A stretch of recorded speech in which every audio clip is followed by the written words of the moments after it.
Today we're going to be taking on a new challenge in Elden Ring. With the new DLC just out, I wanted to play through this game once again, but this time I wanted to see if I could beat the game using a different weapon for every single boss. So for this challenge, can you beat every boss in this game with a different weapon? Let's find out. But first, we have to lay down the rules. For this challenge, I must use unique weapons for each boss fight. Once a weapon is used, I can no longer use that weapon ever again. And this goes for all types of weapons. So this will be melee weapons, ranged weapons, and magical weapons. Although me and my chat decided that we were going to be able to use spells multiple times, but we weren't going to be able to use things like staves or seals multiple times, which shouldn't be much of a problem for me because I barely use seals and there's not very many of them, and I basically never touch staffs because I'm not a filthy wizard. First up is picking our starting class, which I started off with the Wretch class.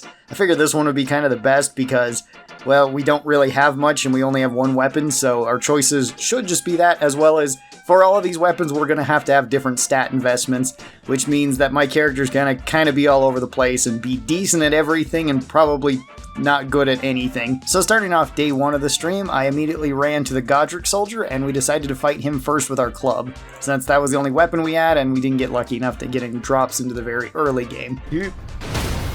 Oh, I took that in one hit. And this was a shockingly easy fight, and he went down with just 2 swings from the club, which was a lot quicker than what I would have thought. But with that out of the way, we could no longer use the club, at least for bosses. I still kind of had to use the club to kill smaller enemies in order to pick up runes so that I could buy other weapons from the various vendors.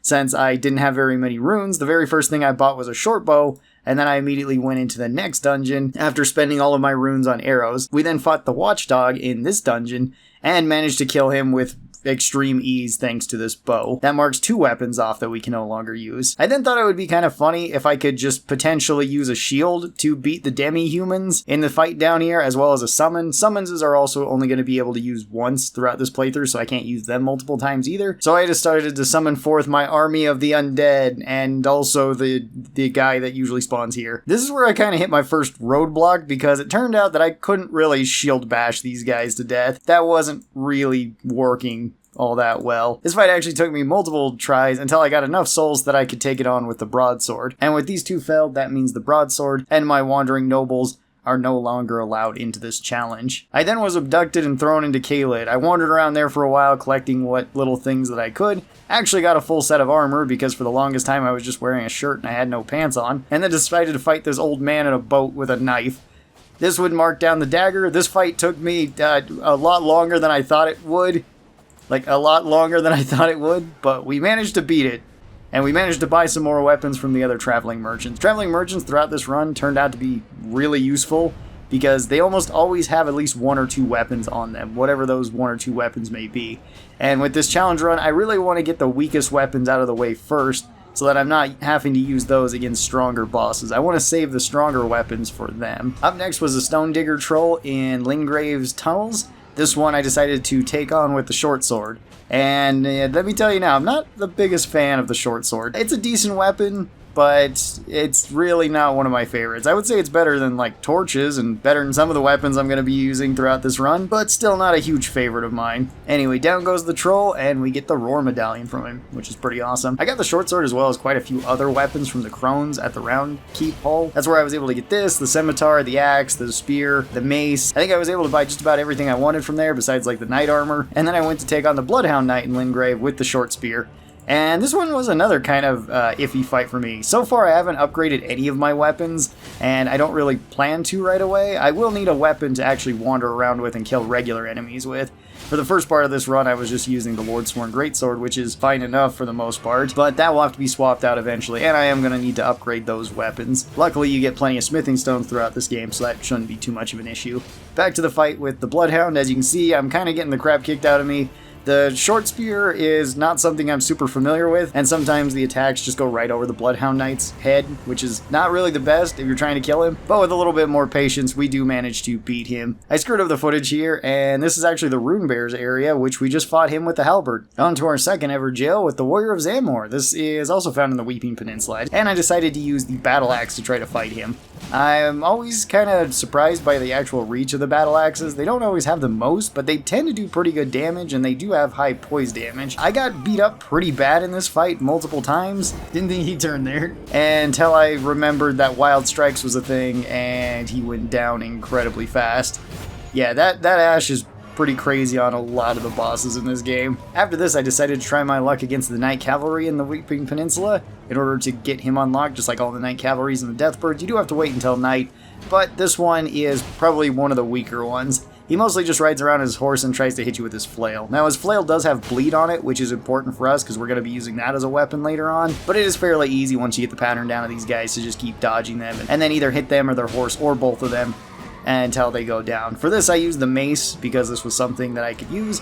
I now kind of regret using that because it would have been better to use on the Deathbird nearby, but it worked just fine for beating the Knight to death. This took me about 2 attempts, and they were kind of longer ones, but this wasn't one of the hardest bosses. I decided to go down to the southern castle, which had several weapons lined inside of it. This includes weapons like the Claymore, the Steel Wire Torch, and the Whip. Most of these weapons aren't incredible. The Claymore is really good, but the other two I'm definitely going to be using on weaker bosses. And this is where we fought the Misbegotten. For this, I decided to use the Rapier, and the Rapier's Impelling Thrust is an incredibly strong Ash as well. It comes out extremely quick, and it does really high damage. Looking back on this too, I kind of wish that I had kept the Rapier because it does have a lot of crit damage, and it probably would have been better to use this on an enemy that I could parry and then stab. But either way, we got through this fight relatively easy. Next is Deathbird, which I once again forgot to record. The regular Deathbird, though, was no issue for me. I just used an Iron Cleaver that I got from one of the Misbegottens inside the castle. I managed to get this and their bow inside of it, which gave me 2 more weapons. So the Iron Cleaver, not really the best weapon, but a weapon that I could deal with regardless. And speaking of bosses that I completely forgot to record,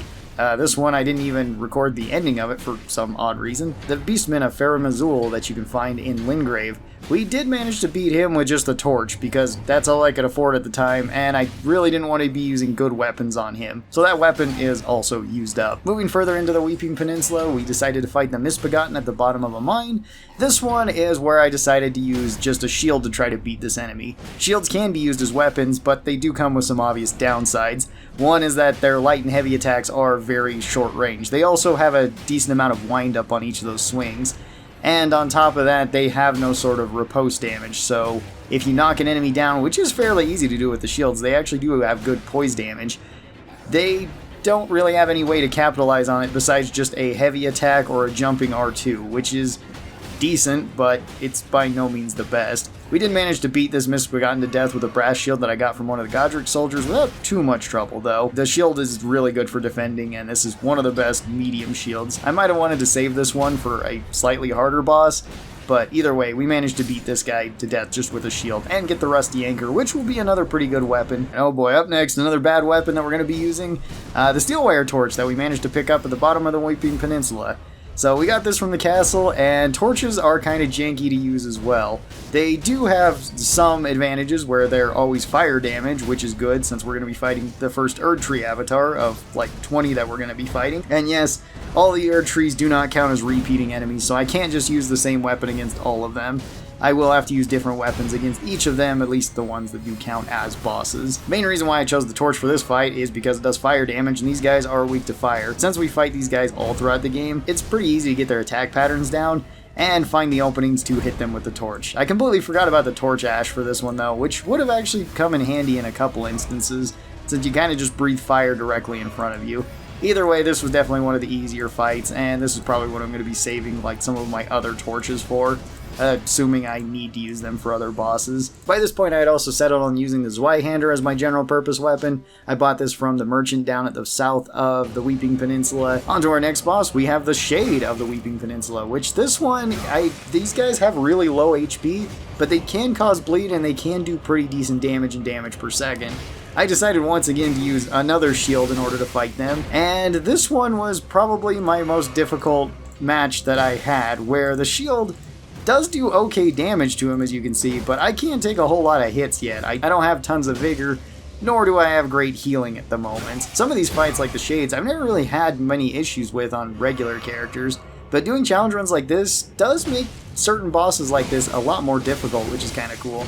It makes it so things that would otherwise be a pretty easy cakewalk for certain builds, kind of more difficult because you're trying to plan out what you're going to be using for these bosses. Case in point, this one actually took me 11 attempts to beat. Now, I was just using the shield, and this shield doesn't really have anything. It would also be a smart idea for me to infuse these shields so that I could get some sort of elemental damage on them, of which I'll have to do in the future, but so far I have not done that with any of these. So these are just the basic shields that I've been bashing enemies to death with. Next boss is the giant flower in the Weeping Peninsula, and this one I once again decided to shield bash to death. I'd used the gilded shield here, and this actually turned this boss fight into, well, definitely a grind, but kind of an epic finish, to say the least, because I did manage to do this first try, but, I mean, you can see how close this fight actually was thanks to the poison buildup on it. Don't run out of stamina.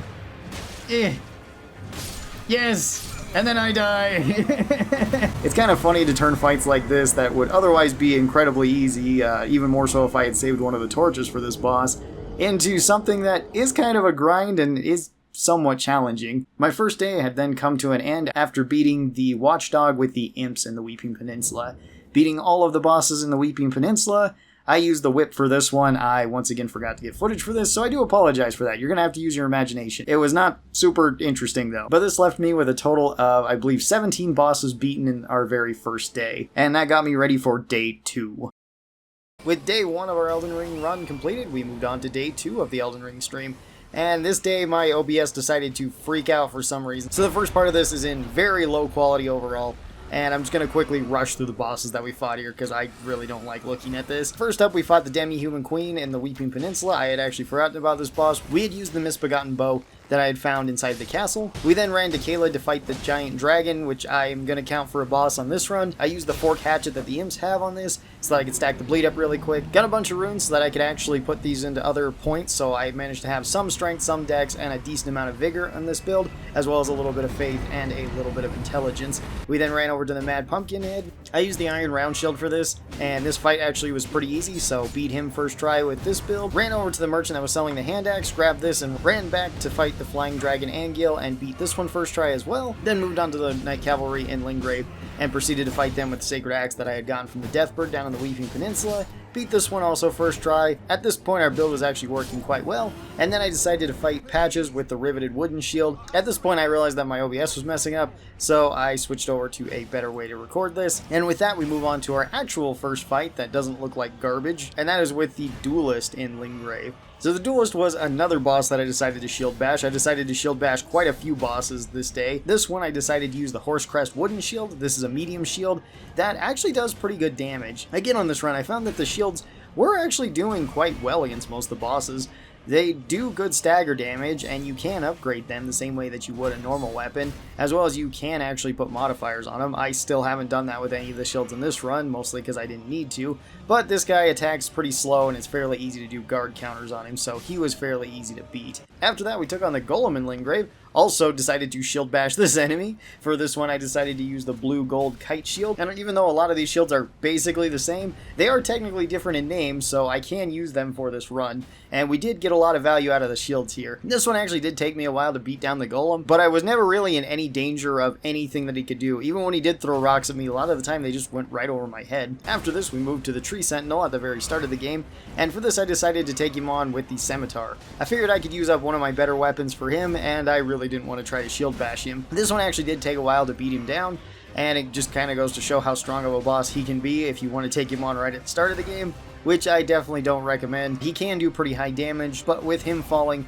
I did get the Golden Halberd, which is a holy weapon which will be very useful in the future for fighting certain enemy types. After this I moved to the Ever Jail in the northern part of Limgrave to fight the Crucible Knight. And with this, I decided to fight him with the Shamshir. The Shamshir is another curved sword that is pretty good overall. It kind of has its own unique moveset from other curved swords. I find it to be a pretty fun weapon to use, although it doesn't really have that much stagger on it. So it didn't really do the best for the Crucible Knight. However, the Crucible Knights are some of my favorite enemies to fight in this game because of the way that they fight. So with this, I was able to beat him, but this did actually take me, I think, 3 tries to beat him with the Shamshir. And it would have been much easier to use a big two-handed weapon like a Great Axe or a Great Hammer to fight a guy like this, but those are very valuable weapons and I want to save them for some of the stronger bosses. Even though I would argue the Crucible Knight in the Everjail might be the strongest boss in Limgrave, at least for a lot of players like myself. He beat the crap out of me on my very first run, and I still get kind of traumatized by him. And speaking of traumatizing bosses, we then decided to fight Margit, which this one I decided to use the longsword that we could have gotten if we had started out with the Vagabond. I wanted to save it specifically for Margit, more for the reason that this one has Square Off as its Ash. Square Off is an incredibly powerful Ash, similar to Wild Strikes, but this one is mostly for straight swords. Wild Strikes can actually go on a lot of things, and Square Off can go on quite a few different weapons as well. But you can see how easily this actually knocks him down. It takes about 2 Square Offs to actually poise break him, and then you can just stab him with the riposte damages. And the straight swords are pretty good for this. This also allowed me to get my first talisman pouch, which is going to help us in the long run, because as of right now I've just been running Radagon's Sword Seal, and with this one in hand I can put my Dragon Crest talisman on here too, so I can have some physical damage negation, which is very useful. After using swords for the last 3 bosses, I decided it was time to go back to shields for our next boss, which was the Black Knife Assassin in Limgrave. Luckily this one's already missing about 40% of its health when we first enter here.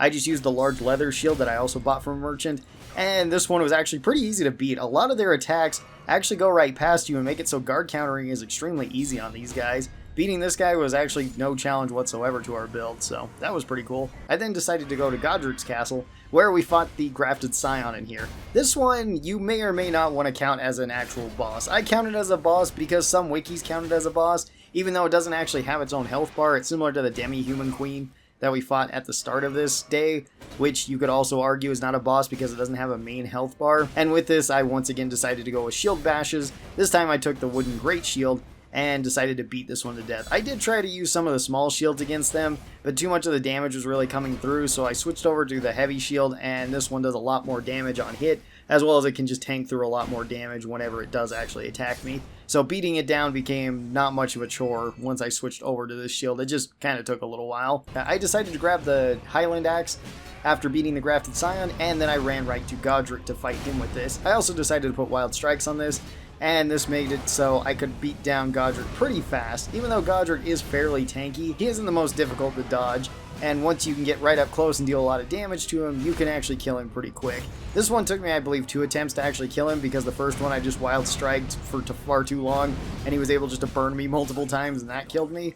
But on the second attempt, it really wasn't too much of a big deal. I also decided to count the Ulcerated Tree Spirit at the bottom of Godric's castle as another boss, even though this one doesn't have a big bar either, so you could say that this one's not technically a boss either, and that would be perfectly fine, but I wanted to get rid of some of my weaker weapons, so this is a decent excuse to use up those weapons. For this, I decided to use this weapon. I don't remember how to actually pronounce this. I know it's an Italian dagger, but this one I also picked up when I grabbed the Dragon Crest talisman, so I decided to use it here. This boss is pretty easy because there's about 1 million of these bosses throughout the game, and you can get the rhythm down pretty easily with these.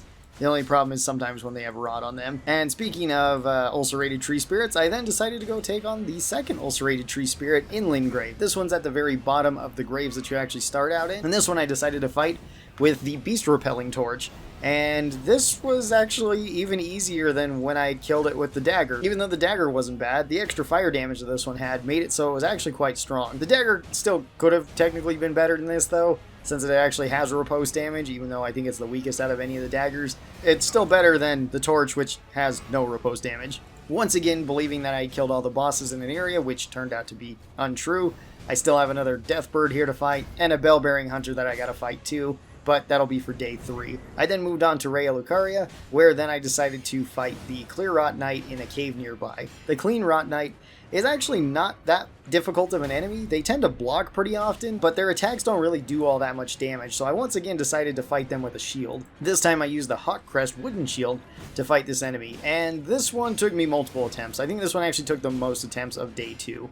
Mostly because if they grabbed me, then it inflicted Scarlet Rot, and I just didn't have the DPS in order to kill them had I not already got them to at least half health. Because that, combined with the poison that sometimes would occur in this fight, just made it so that I'd be draining health throughout most of it. As well as this enemy does play fairly passive and does block a whole lot, and if you're blocking, I can't really do a whole lot of damage with the shield. I wasn't doing a whole lot of damage here, but luckily I could stance break them pretty easily with a lot of the hits, either jumping R2s or just the guard counters.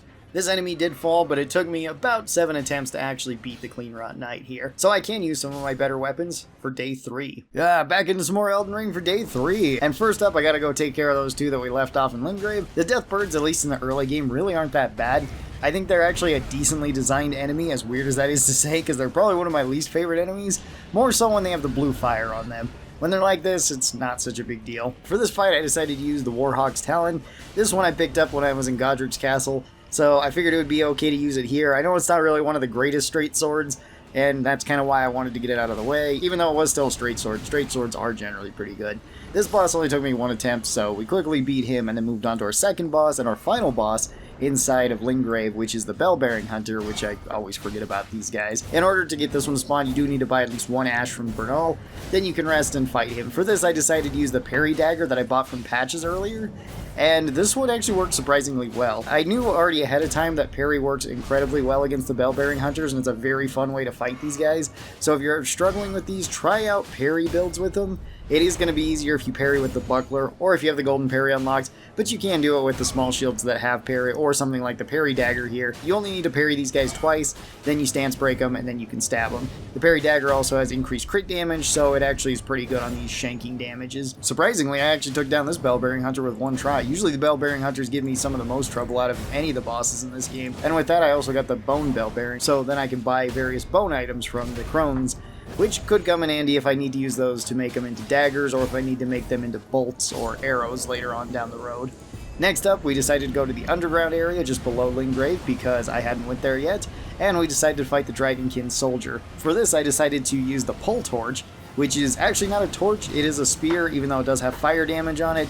I'm not entirely certain if the Dragonkin soldiers are resistant towards fire, because this weapon was not doing very much to him, although these guys tend to be quite tanky. I was able to ride around the map and just constantly stab him with this. I nearly ran out of healing at one point, but we did manage to beat this guy on our first try as well. It just took a long time in order to kill him. And kind of more importantly, I managed to get Marika's Scar Seal down here, which would give us 3 more Intelligence, Faith, and Arcane, which is going to be very helpful in our build because currently I've been mostly building towards Strength, Dex, and Vigor, and not really anything else. So once we do get some of these magic weapons or arcane weapons or faith weapons, I will at least be able to use the ones that don't have very high requirements, so it will give us more options into the later bosses. With the Dragonkin Soldier felled, I decided to go back, light all the torches, and then we went on to fight the Ancestral Spirit.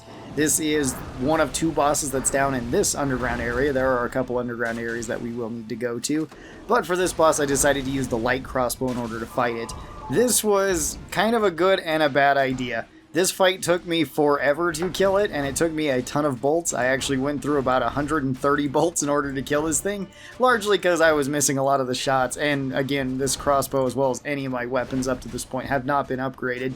I guess besides my Zweihander, which I've been running around killing enemies with. But this crossbow doesn't really do the most damage per shot, and with even how big this moose is, sometimes it is still easy to miss shots with it because it does bounce around a decent amount. Plus, I'm fairly impatient, so shooting this thing could have went a whole lot better, and I didn't need to use this many bolts in order to kill it. This one I also beat on the first try, otherwise I would have had to go back and get even more crossbow bolts. At this point, thanks to clearing out the underground area, I was able to go and buy all the rest of the weapons from all the merchants that I had already encountered, so we do have more weapons available to us. And then I decided to run back to Raya Lucaria, where we will be continuing the rest of this run for today, because we still have a lot of bosses to fight here, as we've only fought the Cleanrot Knight. So up first is the Watchdog. This one has the staff, and this one I decided to try to shield bash, and I chose the Turtle Shield in order to do this. I actually went into this fight blind. I didn't know exactly which boss it was, and I figured the shield would work pretty well. And the shield did work just fine against this enemy. It did take me quite a while, as pretty much all these shield bashing runs do. This one also only took me 1 attempt, although it was another fairly long attempt. I went a little ways down the road, and we ran into the Knight Cavalry, completely by accident. I actually managed to get a warped axe inside of that previous dungeon, so I just decided to use it here on him. And the Warped Axe is actually pretty decent. It's got okay damage. It's got okay damage per second. Still got some of the weird hitboxes from axes, but it did have Warcry on it, so I was able to buff myself up. And we managed to beat this Knight Cavalry in just 1 try. We will need to be fighting another one before we leave Raya Lucaria, but at least we'll get a weapon from that one. This one we just got an Ash, which is an Ice Ash, which will be kind of useful because a lot of these weapons would be a lot stronger had I imbued them with something, or had I changed their damage type to something. And so far I haven't really done that. Up until this next fight with the Deathbird. Deathbird I decided to fight with the Erdsteel Dagger that I got from Kenneth Height, and this one didn't really go all that well for the very first time I tried it. I did manage to knock it down to about 1/4 health on the first attempt, which is fairly good, but this took forever because the knife was barely doing anything. After that I decided to infuse it with Sacred Blade, And this made it so the fight was incredibly easy then, because my dagger went from doing something like 20 damage per hit, all the way up to 200 damage per hit when it was infused with Holy. Certain enemies like this, and other enemies that we're going to be seeing throughout this run, definitely take more elemental damage, and having a weapon that can inflict that is a huge bonus. So the Erdsteel dagger I also wasn't going to be able to use for the rest of this run. But something I could use in the next fight was actually the Kestas. So the Kestas actually come in pretty much two flavors. You have the regular Kestas, and then you got the spiked Kestas. I'm going to hold on to the spiked ones for a little bit because they do inflict bleed, but the regular Kestas will work just fine in this Evergaol. This guy here with his flail and with his fire arts are actually fairly scary because the flail does have bleed on it, even though it does take him a little while to wind it up and actually swing it. The major thing he's got is his big fireball that explodes, which could actually deal pretty high damage, and since this guy actually bounces around quite a bit, I couldn't ever really hit him with a full combo from the Kestas, but just running R2s were enough to stagger him a lot of the time, and then I'd get 2 or 3 hits in. Sometimes we just end up trading, and other times jumping R2s were enough to kind of stagger him and do about 100 damage on him. So he went down fairly fast, and with our first try. A little ways down the road from the Evergaol, there is a dying town here full of old men, and there's also an Omen Killer, which does count as a boss in this area. So I managed to grab Lucerne, which is the polehammer that has appeared in multiple Dark Souls games, and I decided to use it to fight this guy. Unfortunately, Lucerne in Elden Ring just doesn't seem to be quite as good as it is in some of the older games like Dark Souls 2 and Dark Souls 3, but it still counters a halberd, so it's going to be a good weapon regardless. This fight was actually pretty easy. The main problem here is just getting around the dogs, but luckily on this run we only had one of the dogs come out and attack us, so once I cleared that one up, the Omen Killer fell pretty fast because this does have pretty good stagger damage on it. It has a good jumping attack, and the Omen Killers aren't necessarily the strongest enemies, although they can actually do a lot of damage to you if you underestimate them. Going from one big weapon to the next, we then took on the Crystalline Soldiers. Now there's 2 of them over here in Raya Lucaria. There's actually going to be another dungeon with 3 of them, and I believe there's one more dungeon with them in it. I don't fully remember. For this one, we have one with a spear and one with a staff. And luckily for me, they decided to just take me on one at a time. The staff one barely used any magic, or he just stuck himself in a corner and just refused to use magic. So pretty much I was just able to fight the spear one by itself. For this I decided to use the Axe of Godfrey. This is our very first Remembrance Ash, and I also managed to get Godfrey's Dragon Arm as well, which we can use for a later boss fight. These guys go down pretty easy once their stance broken, so big colossal weapons like this take care of them pretty easily, especially if they just refuse to fight you, or like this caster one gets staggered every single time I hit it. So this fight only took 1 try, and it was barely even a fight, if you want to call it that. Moving on to something that was much more of a fight, this horrible abomination. Yeah, these guys you can kill actually really easy if you just get a seal and use the heals on them, but I didn't want to waste one of my seals for this, so I decided just to use a weathered straight sword that I had also gotten in Godfrey's Castle. These are dropped by the commoners, you can actually get quite a few of them. This guy did beat me up pretty bad the first time because I genuinely don't think that his arm attack is dodgeable, at least if you get caught in a certain area, as well as their attack patterns are just very strange. For this, Square Off definitely came in handy. Multiple stabs from that, easily stance broke this thing, and I was able to kill it relatively easy, even though it did do a decent amount of damage to me, as well as it poisoned me. But hey, that's one more abomination out of our way, and luckily there aren't too many of these throughout the game. Moving on from that abomination, I went a little ways down the road, and we have another Evergaol. So this one is for the Troll Knight. And he's kind of an interesting one because this one can do really high damage. The trolls do absolutely massive damage if you do get caught by them. And sort of unluckily for us, I decided to use the Ivory Sickle in this fight, which is actually not really a sickle, it's counted as a dagger. This weapon isn't really the greatest, but I figured it was good enough to fight this enemy.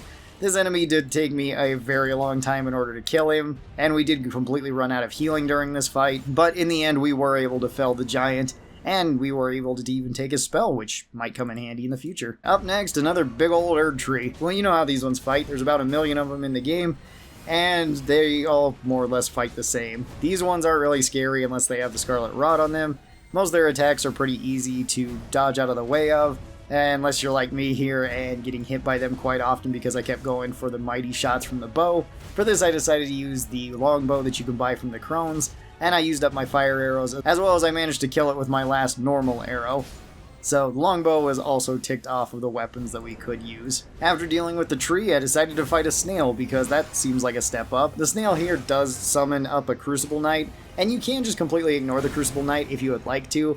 and just decided to fight the snail itself by just rushing around the room and hitting it. For this, I decided to take my Inverted Hawk Heater Shield as a weapon into this fight, and first up I just tried to beat the Crucible Knight just with this. First attempt didn't really go all that well for me, but the second attempt surprisingly went quite well. I did manage to down the Crucible Knight in this, but I couldn't kill the snail fast enough. He teleported away.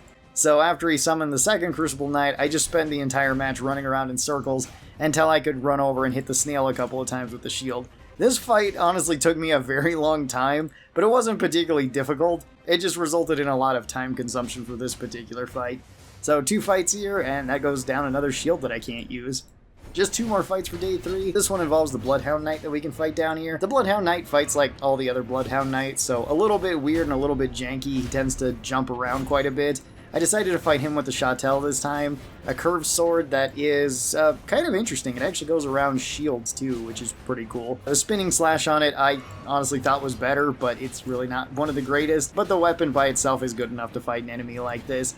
Just jump out of the way of his attacks, make sure to not get too greedy during it, and you'll take him down without any trouble. I also managed to get Lieutenant as an Ash shortly after this, so we can probably use her in a later fight too, which will be very useful. And then for our final fight of the day, I decided to go talk to Turtle Pope, and then we had to rid his church of the Bell-Bearing Hunter that was here. This Bell-Bearing Hunter is stronger than the previous one that we fought. They actually scale up in strength quite a bit between the different areas that we gotta go. For this one, I actually decided to use our first combo of weapons, where I decided to use the Misery Record, and I used the Red Thorn Round Shield. This is the shield that the Samurai class starts out with, and the Misery Record is actually a fantastic little dagger. It has the most amount of crit damage out of any of them.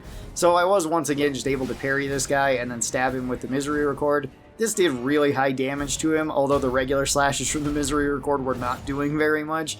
So if you're going to use this weapon, I would highly recommend you use it in this way, or in another way of stance breaking an enemy and then switching to it so that you can do really high damage. This worked really well for me, and this fight only took 2 attempts. The first attempt I just screwed up a whole bunch of parries and decided to die out of shame. With this out of the way, we managed to rid Turtle Pope's church of any heathens, and that got us ready for day 4. To start us off on today, we decided to go fight another one of the Crystallians. This one's probably one of the most easy bosses in the entire game to fight. For this, I decided once again to start off strong with a shield bash, and for this I was just using the kite shield. This is just the normal kite shield, not one of the 700 other versions of the kite shield that I have used to shield bash enemies to death, and this went incredibly well. This enemy doesn't attack very quickly, they're fairly passive, and it's pretty easy to block or dodge everything with the shield. The shields do have heavy poise damage, so you can break their armor really fast. This one's also a fairly important one to kill, because it gives you the Smithing Stone Miner's Bell Bearing. This will allow you to buy level 1 and level 2 Smithing Stones from the crones back at the keep. This does help quite a bit, especially if you plan on upgrading weapons, which I will be doing later on in the future. Not today though, because right now we have a Knight Rider's Cavalry. For this, I was going to be using the Crystal Sword, and at this point is when I decided to start mixing my physic a little bit more. So the physic mix can actually give you multiple different benefits. For this, I wanted to have more intelligence so that I could use the sword effectively. Now, it turns out for melee weapons that require intelligence, you don't actually have to meet the intelligence requirement to use it as a weapon, but if you don't meet the intelligence requirement, then you're not going to be able to use the Ash. This one just has Spinning Slash, so it's nothing way crazy on it, but it does make it so that the weapon is a little bit better, and meeting the class requirements is definitely better overall. With this Knight Cavalry, we were able to beat him in just one fight, which was kind of surprising because another knight decided to join in on this fight, and I kind of got the crap kicked out of me for the first little bit. After a little while though, and killing the knight, we were able to fight the Knight Cavalry one-on-one, and that made the fight go much smoother. This Knight Cavalry is an important one to kill too, because once you beat him, then you get actually 2 bonuses, where you get the Giant's Hunt Ash, which is a very strong ash on a lot of big weapons, especially on colossal swords, and we also get the Knight Rider's Glaive, which is, I believe, the highest strength scaling halberd in the game, so we can absolutely use this later on for fighting some more tough enemies, and of course we can throw Giant's Hunt on a few large weapons. Keeping with the trend of using weapons that required my physic, I decided to go take on another Erdtree avatar. For this fight, I decided to use the Carrion Knight's Sword, and once again I didn't meet the intelligence requirement. I haven't actually leveled up intelligence at all with my character, so I still have the base 10 stat that the Wretch starts out with. Luckily the physic gives you plus 10 to whichever stat that you put the crystal on. I mostly kept it to intelligence and faith on this one because I didn't necessarily need strength. Strength you can two-hand weapons, which certainly helps out, so that one's not as needed, although on strength-specific weapons it would just give me more damage, so it wouldn't be a bad option to be taking.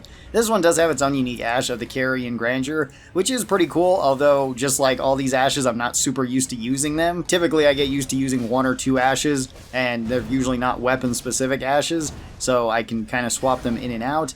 But this one, I'm just really unfamiliar with the actual attack speed, and I got hit quite a few times during this fight. This wasn't a particularly difficult fight since you fight these guys so often, and I did beat this in one try as well. As well as this did actually give us access to more of the tiers that we can use, which are pretty useful to increase magic, holy, or lightning damage. After this, we went down to the underground area and went to fight the other Dragonkin soldier down here. This is the Ice Lightning one. And this guy is really cool to fight. He's got some of the coolest animations. He is really tanky and he does hit really hard, like all these enemies. For this, I decided to use the crystal knife to try to fight him, which was a pretty bad idea, since I didn't change the ash on it whatsoever. Quickstep is a good ash, but it would have been better had I actually put something like bleed on this just to speed up the fight a little bit more.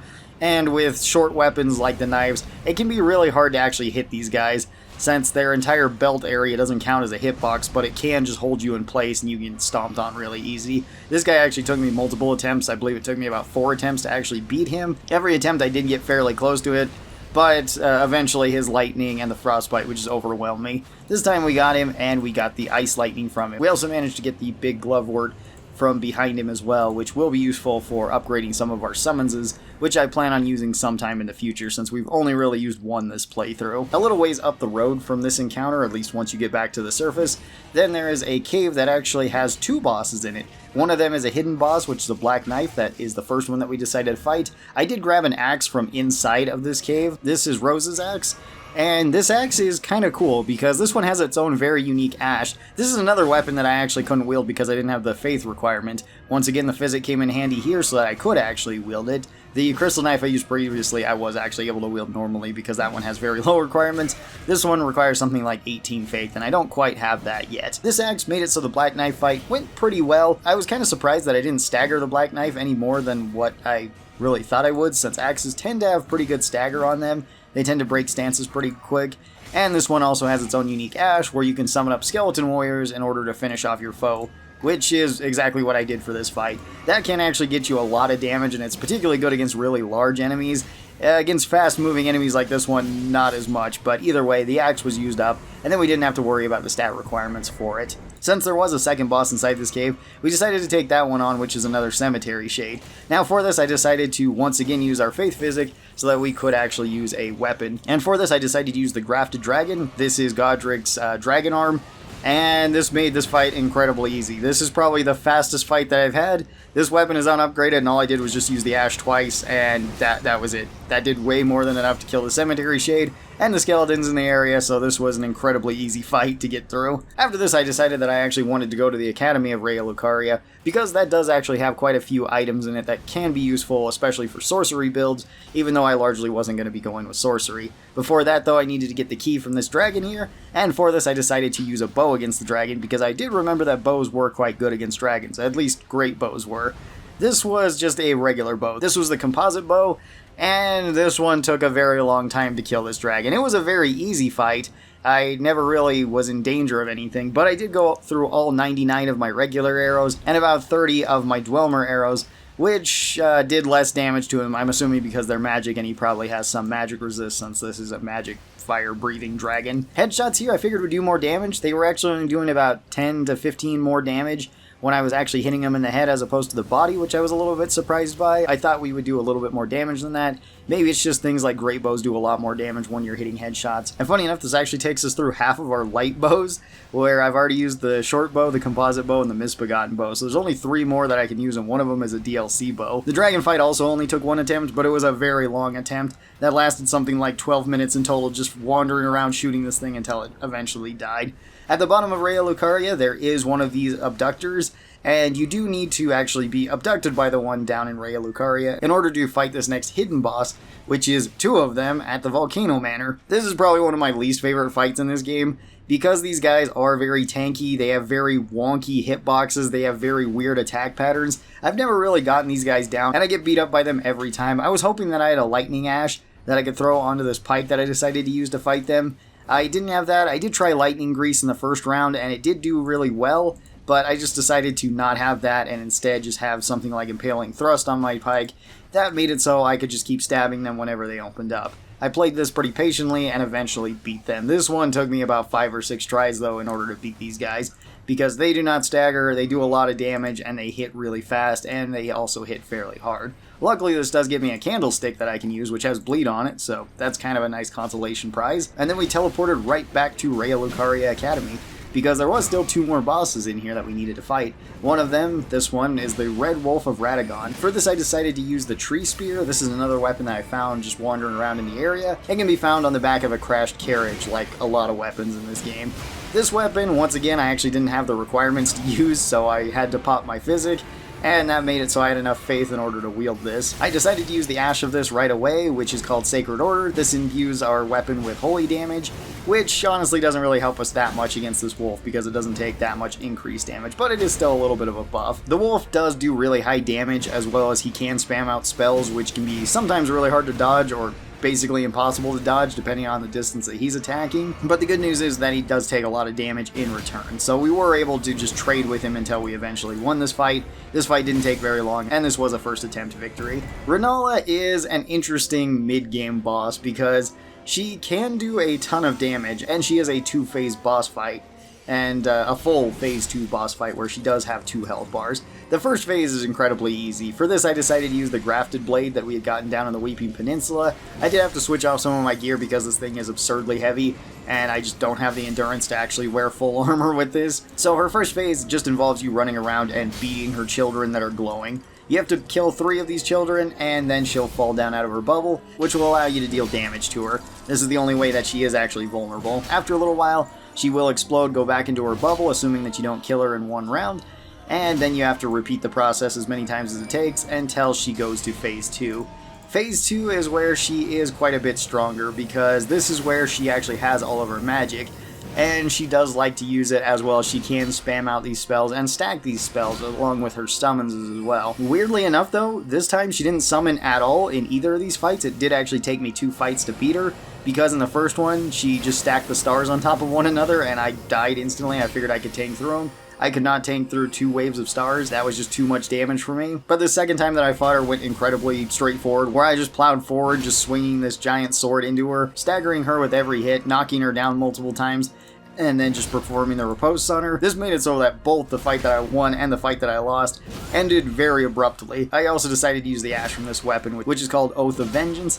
This increases our stats for a limited amount of time, and it's kind of nice for just dealing a little bit more damage like this. I did want to get this weapon out of the way though, because it was very heavy and it's a little bit clunky, especially compared to some of the other colossal swords that I can put better ashes on.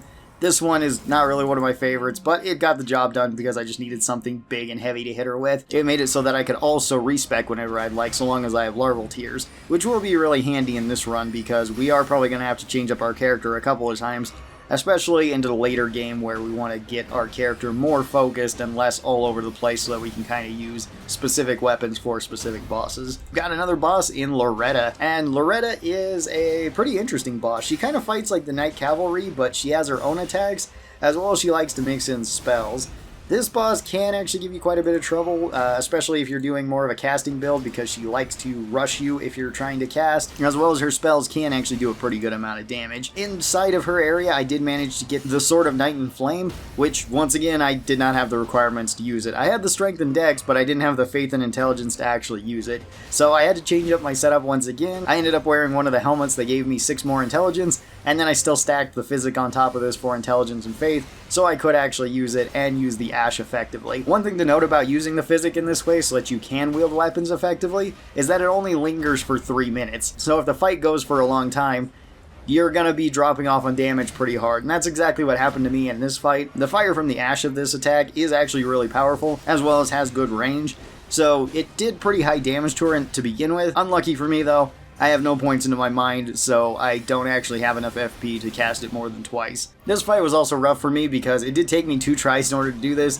and both times I got beat up pretty bad by Loretta. Her magic attacks can do a lot of damage, and we don't really have the most amount of magic resist at the moment, but we did manage to beat her down even after my physic wore off and my damage dropped pretty heavily, pretty much by half because I wasn't able to effectively wield the sword. Luckily, she was within like the final eighth of her total HP when this happened, so it wasn't such a big deal, and I could just beat her down with this sword that I couldn't really use all that effectively. I kind of want to get weapons like this out of the way quickly, because if I build into them, it's just going to take up more resources, and even though these weapons like the Sword Knight and Flame can be really good, they're much better on a build that actually specializes to use them. Whereas my build is kind of a generalist that can use everything, just not very well, so a weapon like this doesn't really help me all that much.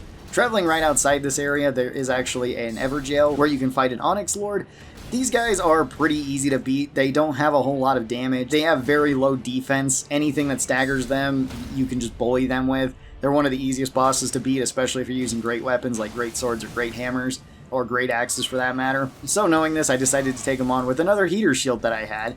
The medium shield honestly didn't do as well as I was hoping, and I ended up just dying in this run, because the fight was just going to take forever if I let it go, and I wanted to try this with a great shield. So I swapped over to the jellyfish shield, which definitely went better. The great shields do make better weapons than the other shields generally, and this is kind of the reason why, because they do have a lot of stagger, so you can just keep bashing enemies like this. Even with his most powerful attacks hitting me, the jellyfish shield still made it so I was taking very little damage per hit. So this fight did take me 2 attempts, but beating him wasn't too bad. And this was kind of a funny way to use the jellyfish, because I don't know if I've ever shield bashed anything to death with the jellyfish shield before. Right after this, I decided that we were going to go to the Altus Plateau, and we were going to go through the caves in order to get this. Unfortunately, at this point, I forgot to record the fight against the Magma Worm in this area. The Magma Worm isn't really that difficult of a boss. I decided to use the Serpent God's Curved Sword in this fight, and that one worked just fine. It took me 2 attempts because at one point I just kind of got stuck in his lava and he hit me with the big slam. He does do a lot of damage and he does have a lot of HP, but he's not super difficult to kill. Don't worry, we're going to have more Magma Worm footage in the future because there is quite a few of those guys that we need to kill. So if you're wondering how they fight, well, you'll get to see that in the future. They all fight exactly the same as one another. Nothing way crazy, and we could even summon for that fight, which does make that fight quite a bit easier, but I didn't think that was necessary, and beating him down with the Serpent God's Curved Sword was just fine. Upon getting to the Altus Plateau, I decided to go over to the nearest dungeon, where we have a double boss fight, where we have the Perfumer and we have the Misbegotten Warrior. This fight is kind of rough because the Perfumer will constantly just try to shield and buff the Misbegotten Warrior, who does pretty high damage and can do pretty high damage per second. For this fight, I originally tried using my S-Stocks, which I had gotten from Patches and somebody else that was selling an S-Stock. Those didn't work as well, and I decided to switch over to the new weapon that we had just gotten, which was the Scale Blade from the Magma Worm, where its jumping attack is very short reach, its heavy attack is very short reach.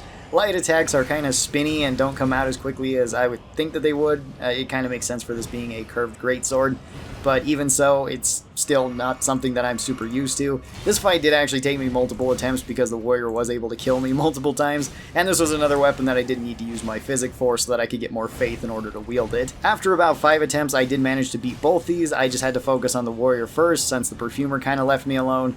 Once he was dead, then the Perfumer died in just a few seconds because she can't really defend herself all that much. She's kind of reliant on him. And that ended day 4, where I had thought that I cleared up most of the bosses in Raya Lucaria. There is still a few more that we need to clear out, specifically the ones that are related to Ranni's quest, where we still got like a godskin, a dragon, one of the black knives, and there was 2 regular bosses that I missed as well. A Deathbird, and funny enough, a Mariner. So on day 5, we're going to wrap up those really quick, and then we're going to move on to Caelid. With day 5 upon us, I decided to take on those final 2 bosses that I had missed the last time. So in Raya Lucaria, I went over to fight the Mariner. This one I decided to fight with the Arumi, which is a very awkward weapon. I'm not a huge fan of whips. They're just not really something that I've gotten used to. I might have to do a run at some point just using whips only. This is a coiled up sword that you can find at Loretta's castle. And this one doesn't have very high requirements, and it also doesn't do that much damage, nor does it have basically any stagger. I think I managed to stagger the Mariner once from this, and I was hitting him almost the entire time throughout this fight, besides the few times where I went to smack his skeletons to keep them down.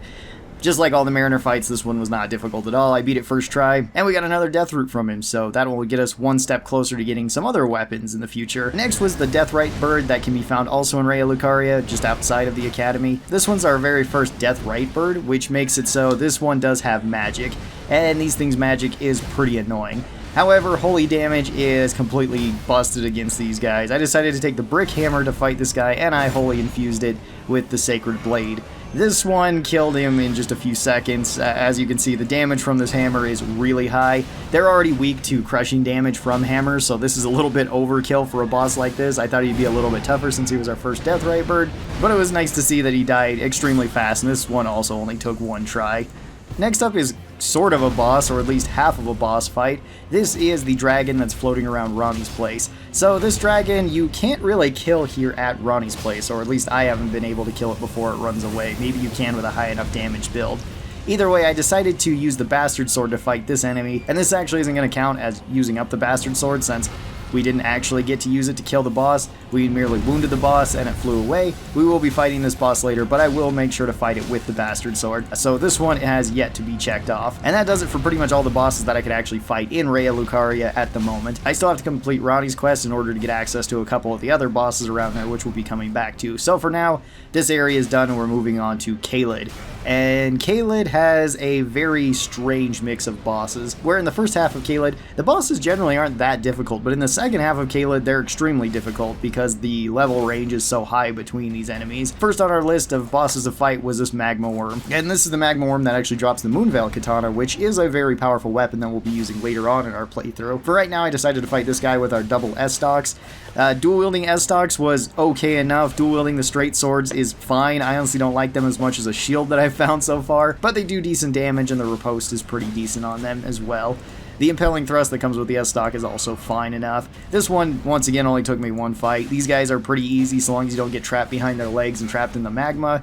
That can kill you pretty fast, but luckily for us, I still had enough health to not actually suffer that fate. Taking the Moonveil, we then wandered off to our next dungeon, just a little ways down the road. This dungeon actually fell into the boss by accident, so I had to kind of quickly unequip my Zweihander and then find a weapon to fight this guy with. This is the Frenzied Duelist that you can find in Caelid. Knowing that the duelists weren't particularly difficult to fight, I didn't want to waste one of my better weapons on these guys, so I decided to use the Katar. The Katar is actually a pretty decent weapon. I like the fist weapons, they're very fun to use, but they don't really stagger big guys like this very much.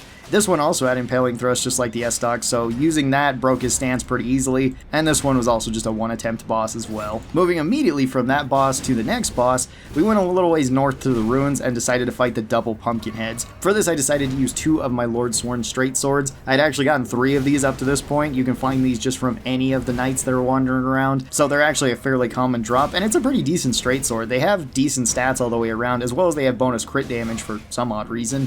They're also really nice for fighting a boss like this, where they attack fairly low, or at least at what would be normal human chest height. So hitting the pumpkin heads anywhere but the head was actually pretty easy. This fight didn't take too long, although the pumpkin heads did beat me up a little bit, as they kind of can since they have high damage and they have high stagger. Once one of them fell, then the second one went down fairly quickly though, and we were able to clear out this dungeon and get a fire-breathing shield out of it, which I don't know if I'm going to be using this run, but you never know. I've shield bashed plenty of enemies. I might do it again. A little ways northeast of here, we have another boss, which is the Putrid Avatar, which is our very first Putrid Tree Avatar. And these guys fight exactly the same as the regular Tree Avatars. It's just that whenever they slam or do any of their AoE attacks, they leave behind the Scarlet Rot, which does deal damage to you if you stand in it, as well as it can build that Scarlet Rot up.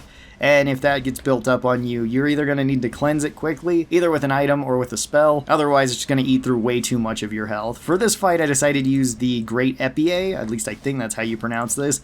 It's our heavy thrusting sword that we found in Limgrave. I should have really fire infused this so that I could have gotten extra damage on it. This is just the standard Great Epee. This is also non-upgraded, so this fight did actually take me a while to go through. This fight actually went quite well, and this was another one-try win, which we've been kind of on a roll of so far in day 5. But that's going to come to an end right here with these two. So this is probably one of my least favorite boss fights. This is actually found right next to that Putrid Tree Avatar, where this is the double watchdog fight. One with a scepter, one with a sword.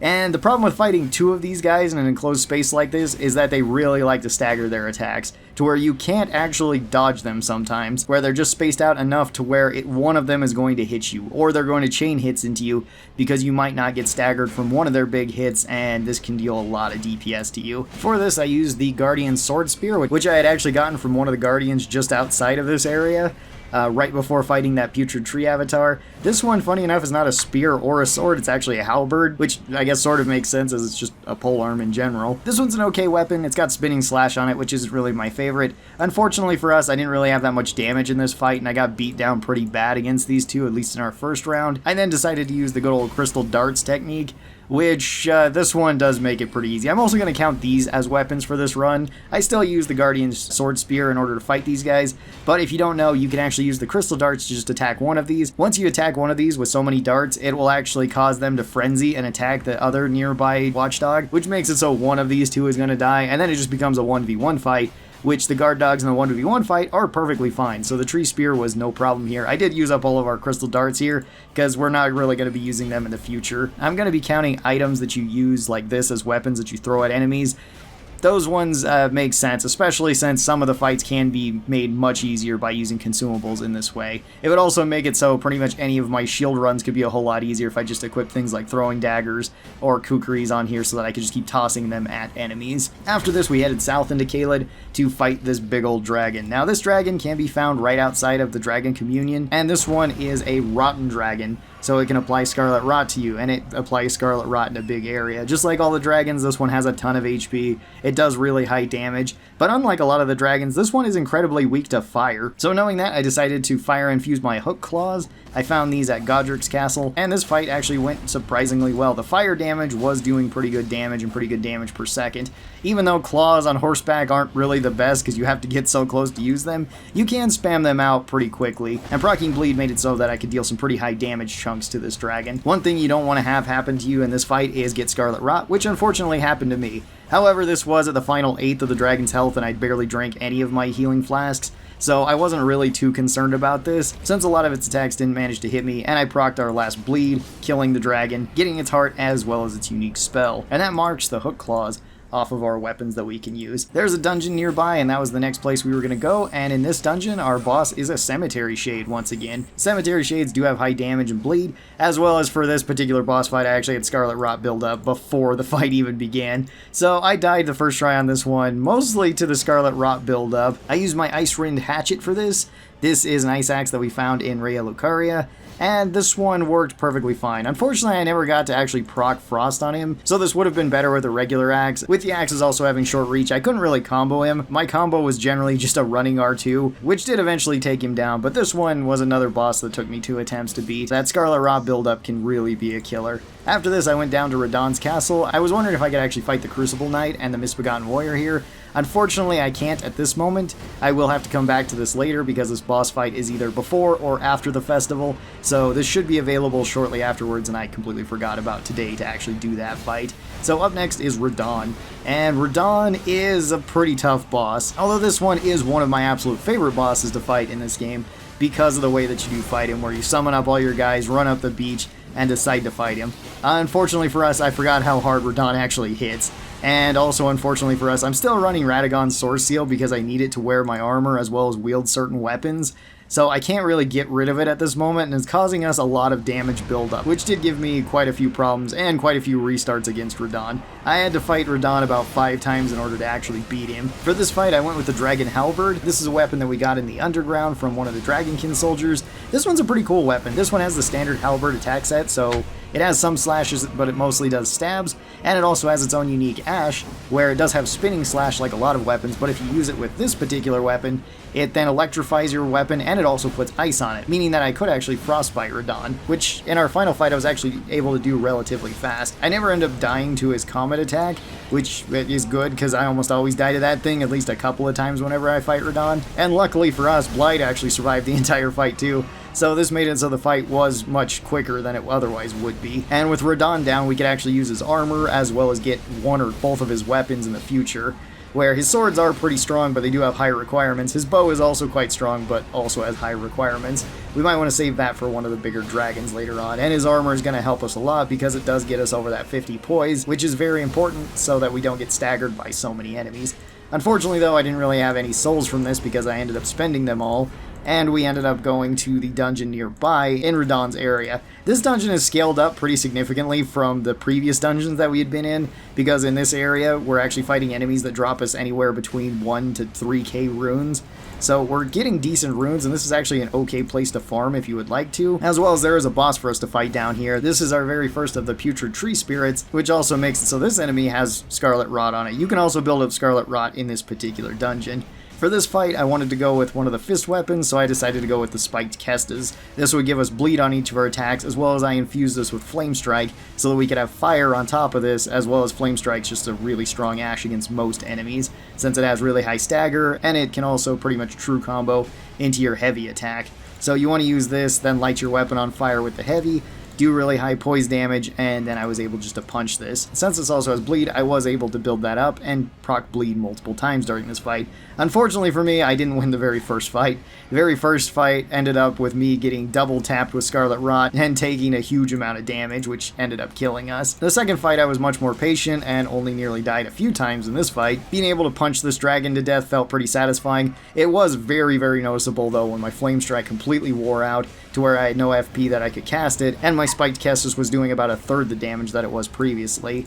The dragon went down, and we got an Ash as well as a Golden Seed. At this point, my flask was actually pretty high.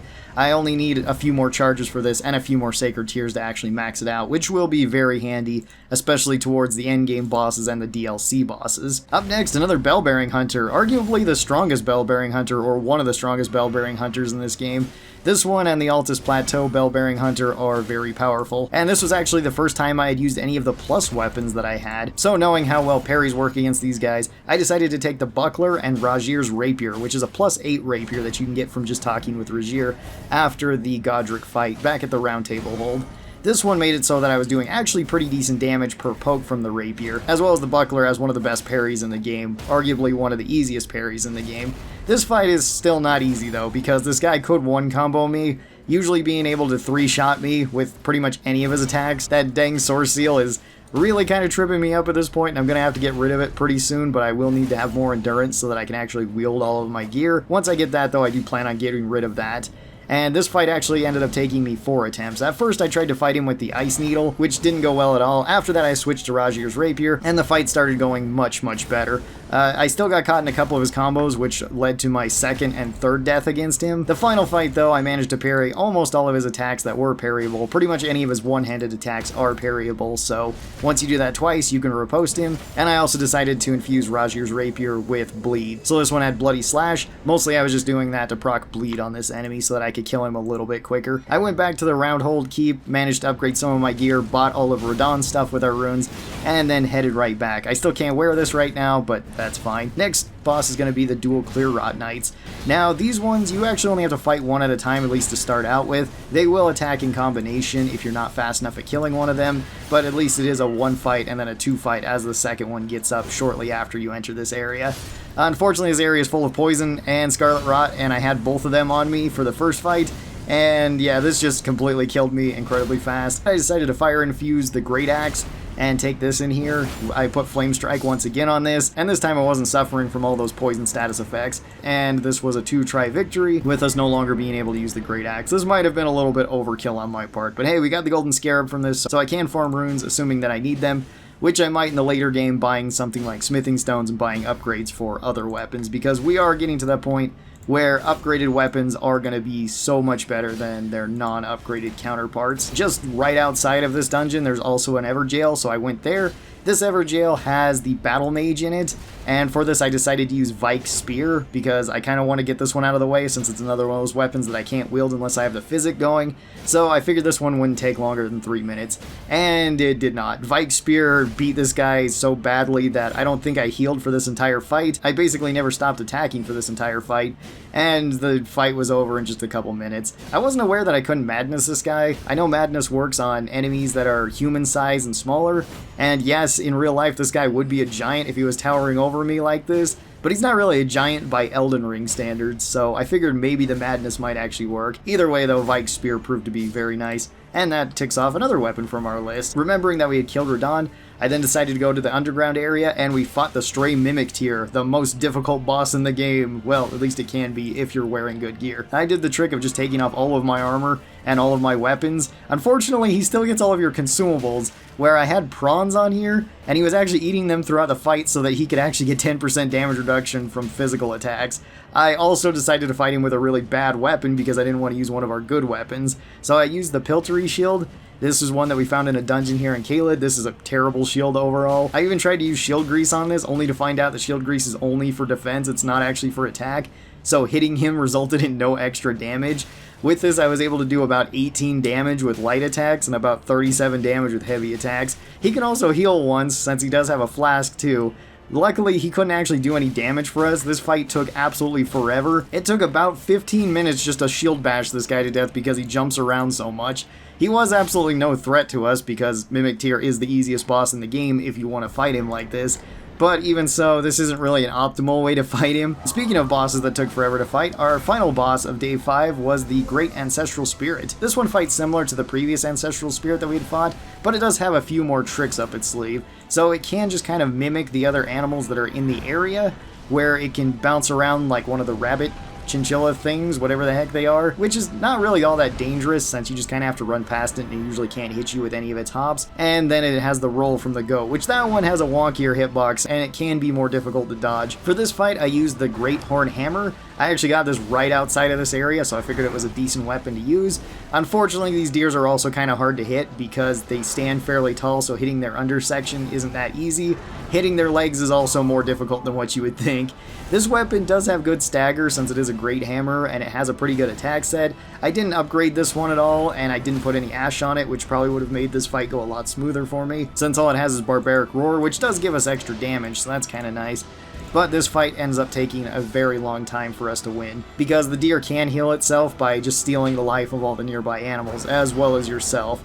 This resulted in me having to kill the deer basically twice overall with a weapon that wasn't doing that much damage. I probably should have thrown a few upgrades into this and maybe a better ash on it, and this fight wouldn't have been as close that way, because I actually completely ran out of healing and nearly died to this boss, but we did manage to beat it first try. So that completed day 5, and we're on to the rest of the underground bosses in day 6.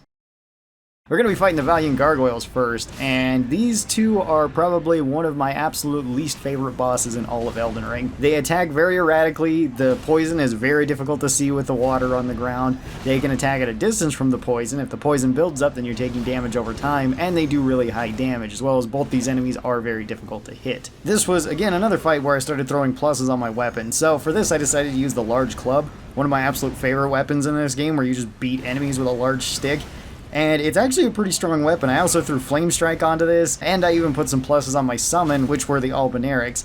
These guys were kind of cool, but they didn't really do anything. They cartwheeled into the gargoyles like 3 times, and did like a total of 90 damage to them, so about the same with one hit from my giant club, as well as they just kept standing in the poison and bringing poison my way, so honestly they weren't the best. I did also try Dee's summon for this, since right outside this area you can give Dee's brother his armor and then you can summon him for the fight, which didn't really go all that well either. I only used him for the first fight when I summoned him, but if you summon outside of the boss area, then the bosses in the area actually get more HP. So he did kind of split up their attention between the two of them, but that still wasn't enough. And this fight actually took me a total of 3 times in order to beat it, which is still pretty good for a boss like this. I figured I would get hard stuck on these guys for a while, because these guys I just can never fight very well. I know magic hurts them quite a lot, and if I had been thinking ahead and put magic grease on my club, we would have been able to do a bit more damage to them, but I didn't actually do that, and instead we were just able to beat them down with the club. Once you get one out of the way, the second one honestly isn't that bad, because they don't have the most amount of health.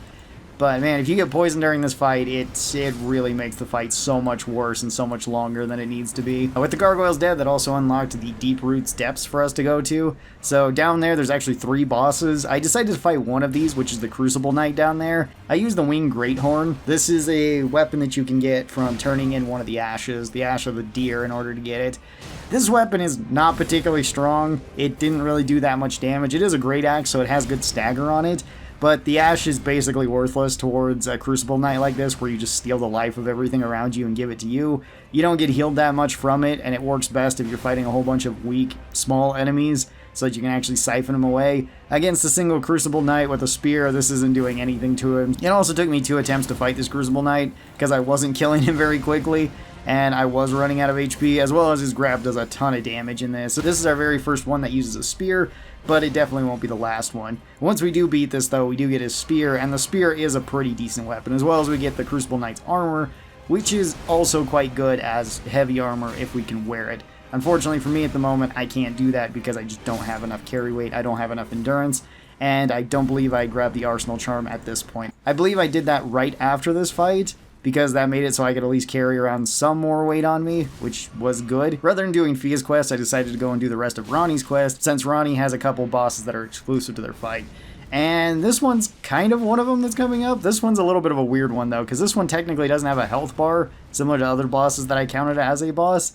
This one is the Godskin Noble that you fight across the bridge, and it's kind of strange because every other Godskin, I believe, has a health bar. I believe all of them are considered bosses besides this one, which might be considered a mini-boss. Either way, I decided to count this as a boss, and for this I was going to be using Reduvia. Reduvia is probably the best dagger in the base game. It's pretty strong because it has bleed on it, which is fantastic. It also has a very good ash, where you can keep throwing the bleed at a distance.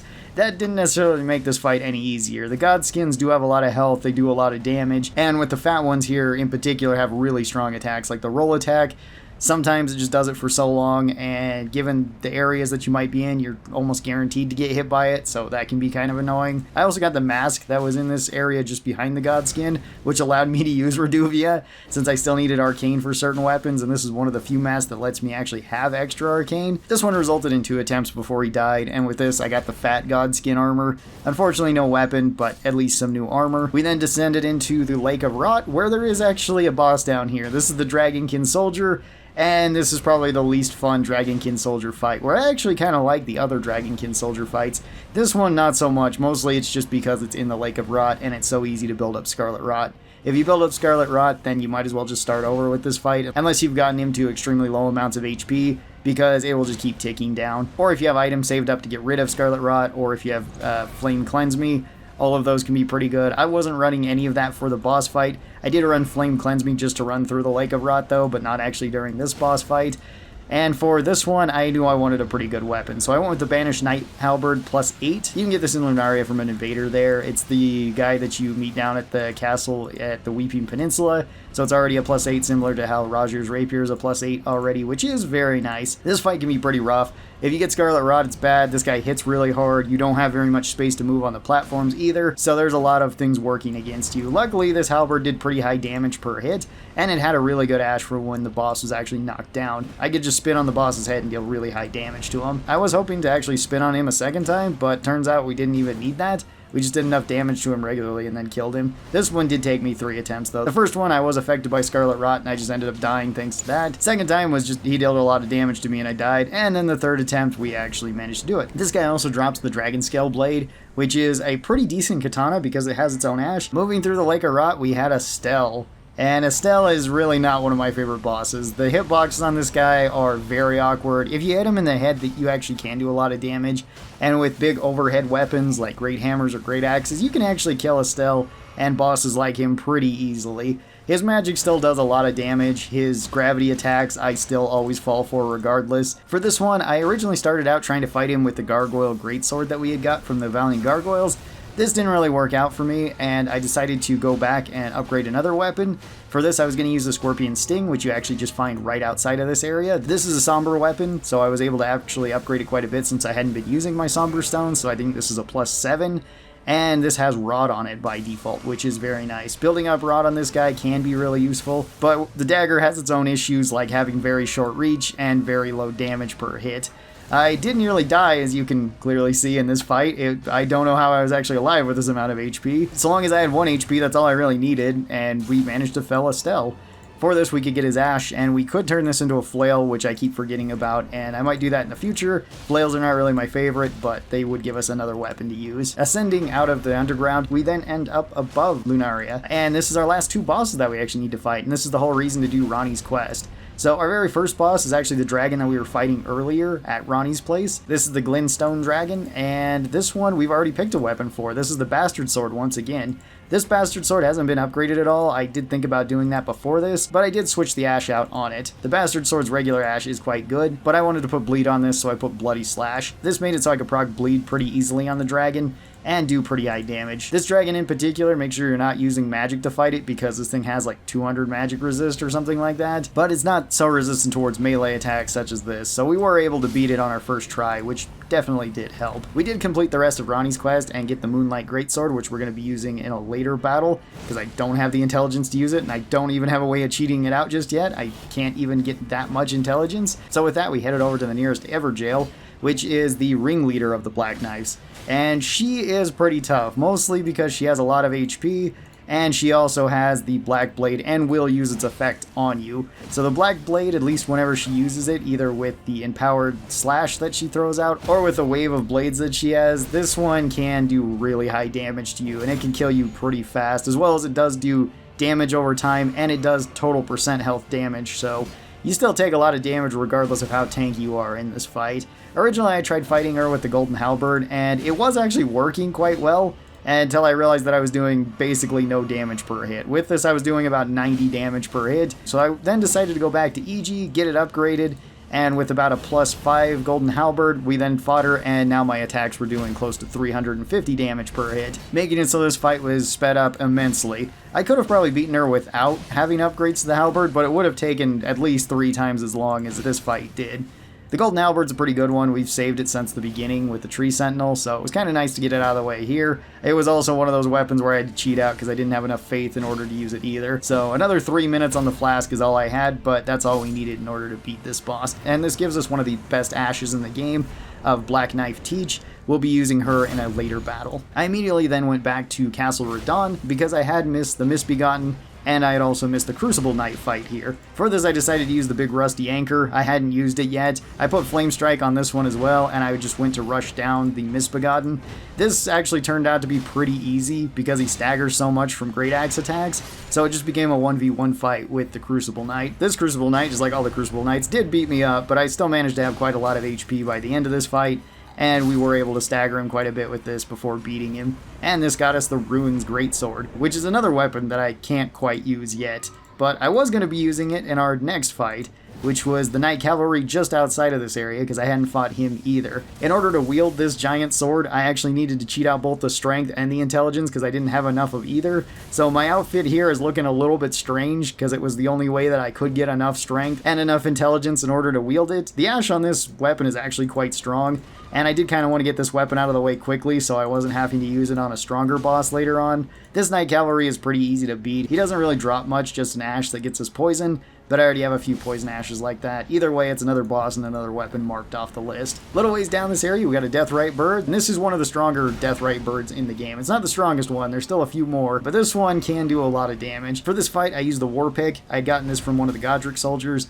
and I wholly infused it with Sacred Blade. Our first fight didn't really go well when I stood in the fire for too long. That wasn't good. Second fight went much, much better. Holy damage really hurts these guys, as well as blunt damage hits these guys really hard too. So with a few dodges and not building up too much frost on us, we were able to beat this bird on our second attempt, and this also got us the Death Poker, which is a pretty decent greatsword that we can use in the future since it has cold on it by default. Heading towards the center of Caelid, we had the Commander O'Neill fight, and this fight actually took me a very long time. This fight took me something along the lines of about 8 full minutes in order to beat this guy.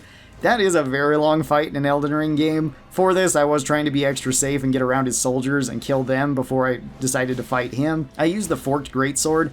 This is the greatsword that the imps carry around in most of the dungeons. This one has bleed on it, which is very useful, and that's why I picked it for this. This one didn't have any pluses on it. Had I thrown pluses on it, this fight probably would have went a lot quicker. However, this fight wasn't particularly difficult since O'Neill doesn't really fight back a whole lot. There's also a way you can cheese him by just luring him into the lake and letting the pools do damage to him.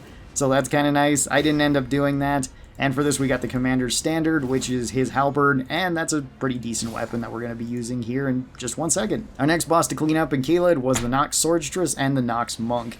These guys are pretty weak. They have very low health pools, as well as they stagger from basically every attack that hits them. They do have some annoying things where they can attack at range pretty effectively, and the hammer one has a lot of poise damage, so he can knock you down pretty easily. But these guys aren't very tough. I used the Nox Hammer in this fight, which I had found in the underground. This weapon is weird, and I don't really like it. I'm not a big fan of the Nox weapons. The whip nature of them is strange, even though the hammer did actually work pretty well at a distance thanks to the whip ability. I killed the sword one pretty fast, and then transitioned over to the monk to fight them. Hammer v Hammer, and this one went in our favor first try. This gat is one of the best staffs in the game, or at least it would be if I had the intelligence to wield it, and it also got us the Nox Flowing Sword, which we can use in a little bit too. Remembering I had forgot the Grafted Scion at the very start of the game that we died to, I decided to go back and pay him a visit, and this I used the Venomous Fangs. This is the snake gauntlets that you can get in Caelid. These ones have deadly poison on them by default. You can also infuse this, so you can do even more statuses. Like if you wanted to stack this with Rot, it's actually really strong, so you can stack both poisons. This fight was incredibly easy. This guy you can beat when you first enter the game. I've never been able to do that because I'm just not very good at this game. But assuming you are good enough at the game, you can beat him, and if you do beat him, then you get his shield and his sword. His sword is also technically a paired sword, so you get 2 of them. So you don't have to use them in combination, but you can if you would like to. This is also where you can get the Bird Ash, which will be kind of useful later on, because that one does buff us. This fight was over really quick though, and it only took me 1 attempt to beat the Grafted Scion here. Most of day 6 honestly just took place running around collecting things and doing the rest of Ranni's quest. I always forget how long that quest actually is, and how many places you actually have to go in order to complete it. So not a whole lot of bosses in day 6. Day 7 will definitely make up for that with how many bosses we're going to be fighting. Entering day 7, we have the last couple of bosses to finish up in Caelid, which naturally I forgot one by the end of this, and I'm going to have to go back next time. So, starting up, we have the Fellstar Beast. This one you find in one of the caves in Caelid. These guys are kind of terrifying, and they've always beaten me up in this game, so I've never really liked fighting them, even though I have gotten a whole lot better at fighting them. When we were in the Underground, I picked up the Staff of the Avatar. This is the Tree Avatar Staff. And this is a colossal weapon, which colossal weapons and particularly blunt weapons are very strong against these enemies. You can knock them down really easily. The special that this one has on it with the butt slam is not particularly great, at least for this type of fight, especially with the amount of FP that it uses. But the weapon itself is strong enough. This is another weapon that I did have to cheat out because I didn't have the strength or the faith in order to wield it. I could just barely get enough strength to two-hand it. The faith, I still needed the physic in order to give us more health. This boss only took us 1 attempt and gave us a bunch of smithing gear, which is very useful, as well as the Somber Bell bearing, so we're going to have more options for upgrading weapons in the future, which is fantastic because as of right now, I'm going to definitely need upgrades for the weapons for most of the remaining bosses.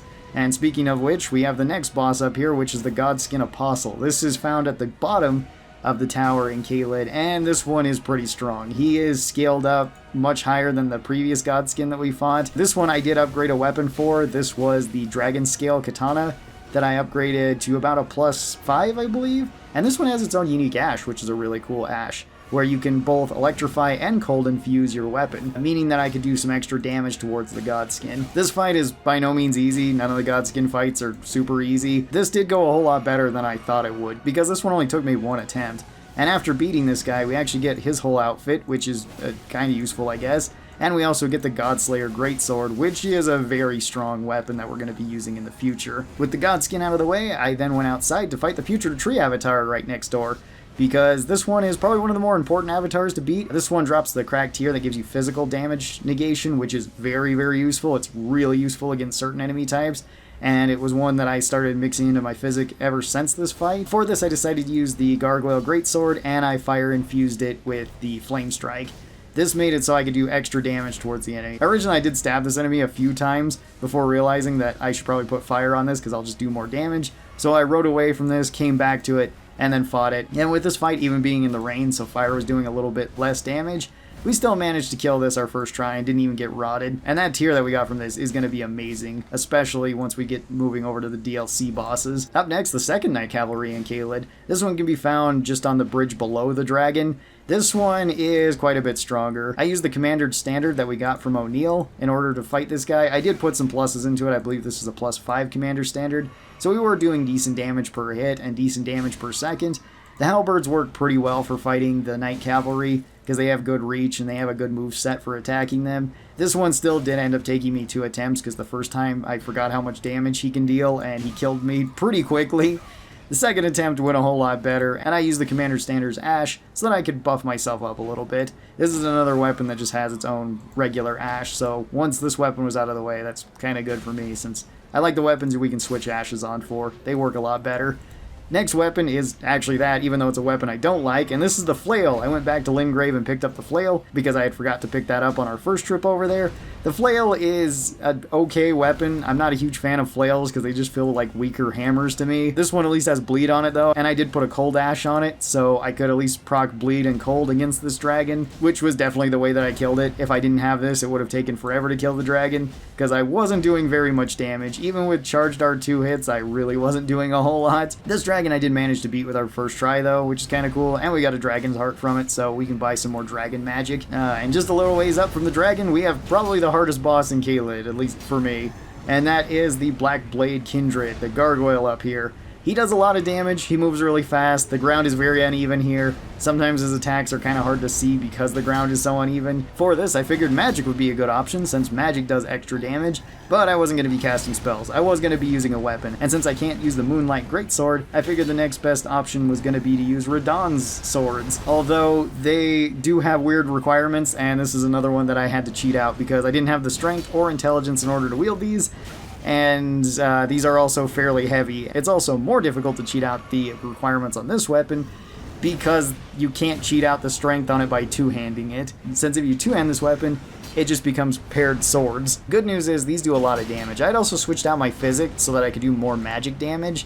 Since I didn't really need that to actually cheat this out, I managed to cheat it out just with talismans and the armor that I was wearing, which is also why it's a little bit janky right now. The damage that I was doing to this guy is pretty good, but this guy can 2 or 3 shot our character with the amount of things that I had to put on here. So this fight was still very difficult, and after 5 or 6 attempts, we did manage to beat the Black Blade Kindred, take his halberd, as well as the Gargoyle's Black Blade. So we actually got 2 weapons from this, which will be useful. Thinking that I'd beaten all the bosses in Caelid, I then went to the Altus Plateau, and we stopped at our very first cave there. Or, well, one of the caves there, because we technically had already been here for, like, the Virgin Abductor's fight, and the Misbegotten and Perfumer fight. So the next cave we stopped in also had 2 bosses. This one had the Necromancer, which this guy is not very difficult to fight, but the weapon I was using I wasn't really spec'd for. I hadn't upgraded it at all, and it didn't really work very well. I tried to fight him twice with the Regalia, and this one just doesn't do that much damage. My character is just not built for it, so I'm gonna have to save this for a weaker boss.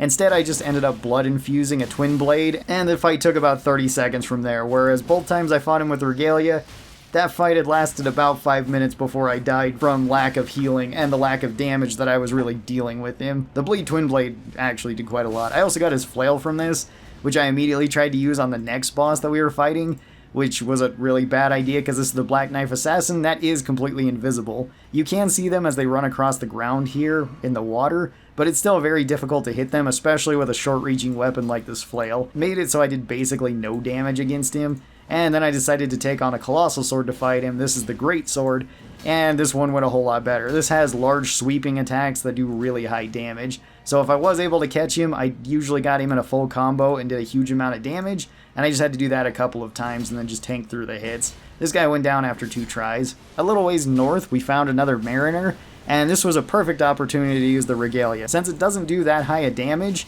and this guy isn't very tough, it would be a perfect fit for him. I ran around the area and just hit him to death. This took a while, but we did manage to do it in 1 try, so I don't have to use the Regalia anymore, which is pretty nice, even though it has a cool ash. I'm just not built for arcane weapons, so this one just wasn't very good for me. There's also just a dungeon above the Mariner, which has just a watchdog in it. This is just an electric watchdog, and since it is just a one-on-one fight, this one's not bad either. It's kind of surprising, because as soon as you get to Altus, the boss fights sort of vary between being fairly difficult and being pretty easy like this one. I used the Nox Flowing Sword for this and beat it first try without any trouble whatsoever. Up next, Night Cavalry right up in Altus. This guy's fairly weak for our build right now since we did go through most of Caelid. So the bosses that we have been fighting ever since we got to Altus just aren't as strong. For this I used the Gargoyle Twin Blade that we had also gotten from the Valiant Gargoyles. I bleed infused this one and just flailed around at him until he died. This fight only took a few minutes and this was another first attempt boss down. Moving a little ways north of there, there's another cave that we can go into. And this is where we fought the Omen Killer and the Flower.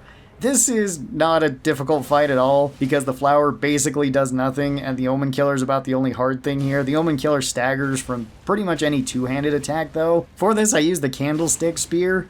This one I got from the Virgin Abductors, and I've just had it for a while. I didn't have the requirements, so I had to cheat the requirements out in this fight thanks to the Physic again. Physic is really coming in clutch on this run, because it just allows you to use so many weapons. This has fire and bleed on it by default, which is pretty good. It's Ash's charge force, so that's not very good.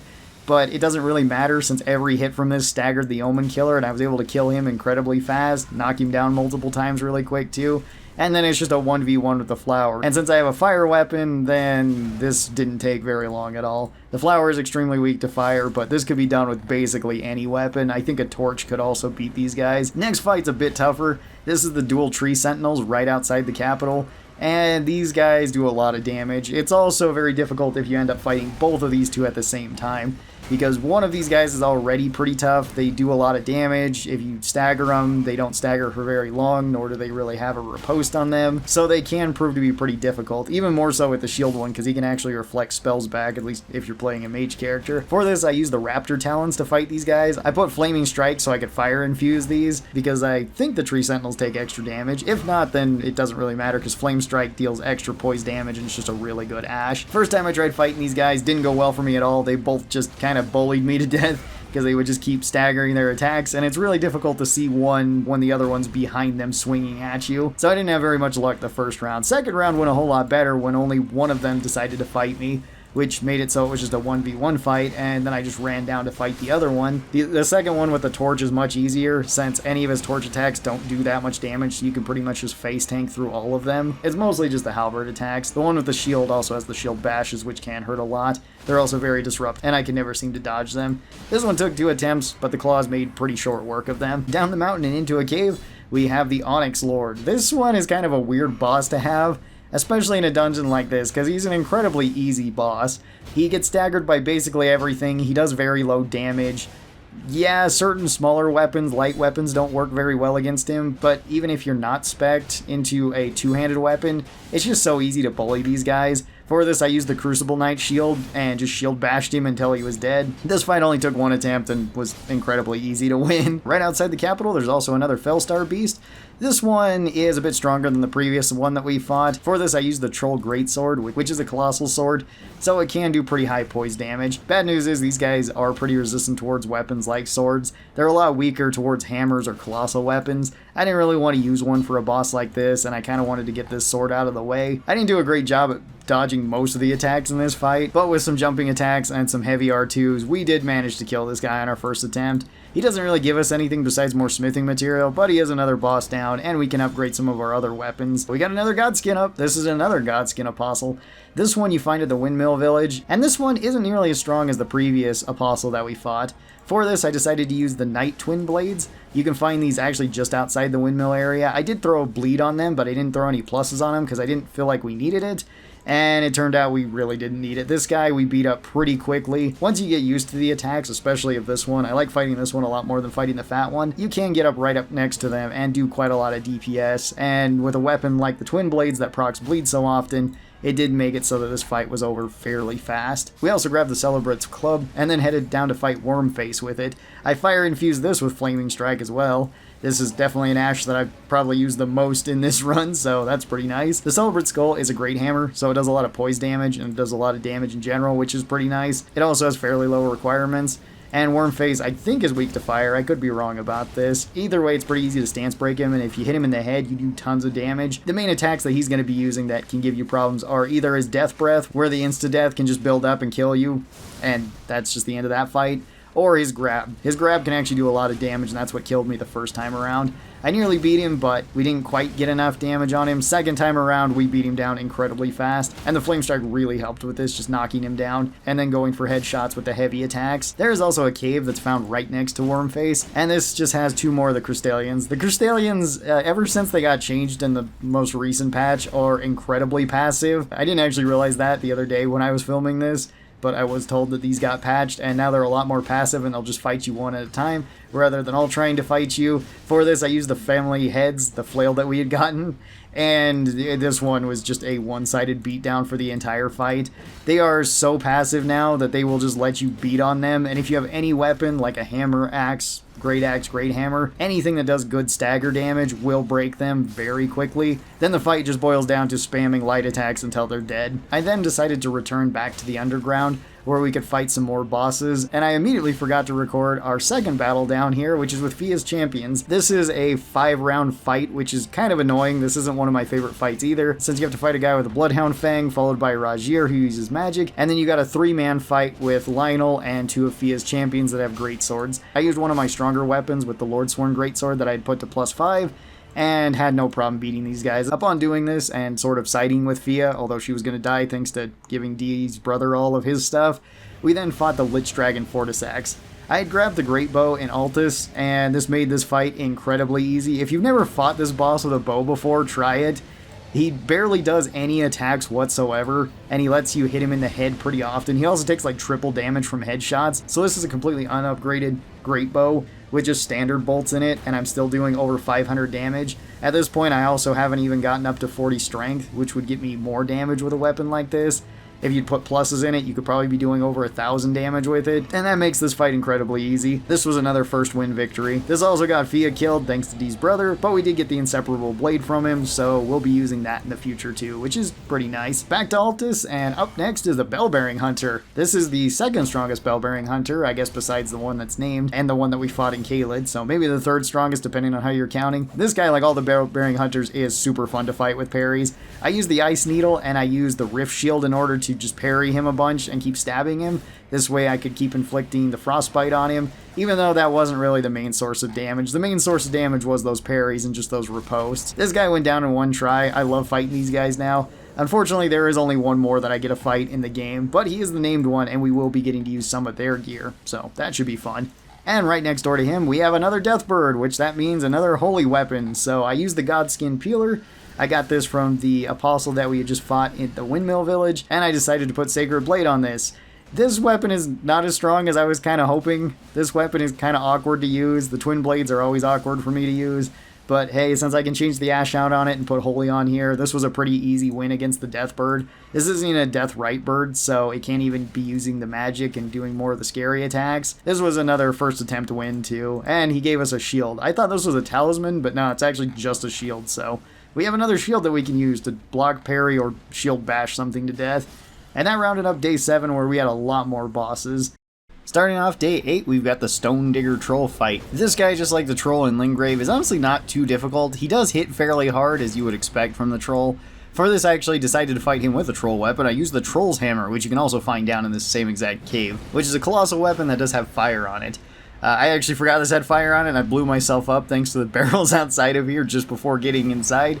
So I did die once, not technically in the boss area, but inside the cave itself. With this being a colossal weapon, it does a lot of stagger damage, does a lot of poise damage, and we were able to take him down with one try for this without too much trouble. And then he granted us the Great Club, which we'll be using here in just a little bit. And remembering that I had forgotten the last boss in Caelid, we went there to fight them. This is the triple Putrid Crystallion fight, which is probably the most difficult of the Crystallion fights. This one can still be hard even after the Crystallions got nerfed, because they can still build Scarlet Rot up on you, and that alone can kill you. For this fight, I decided to use the Bastard Stars. This one you get from turning in the Ash of Estelle. So this one is a flail that has a very strange requirement of Strength, Dex, Intelligence. Kind of all the flails are a little bit weird in what they require. And this one does have a pretty powerful skill, but this is another weapon that I couldn't really use because I didn't have the dex or the intelligence to actually use it. I could cheat it out, and I should have just kept cheating out the dex because that's the more important part. That way the magic damage would have been the only thing affected if I had lost the intelligence as well as the ash. I didn't do that for this fight, so I was only able to cheat it out for the 3 minutes thanks to the physic. This did allow me to kill both the spear and the ring blade actually quite fast with this.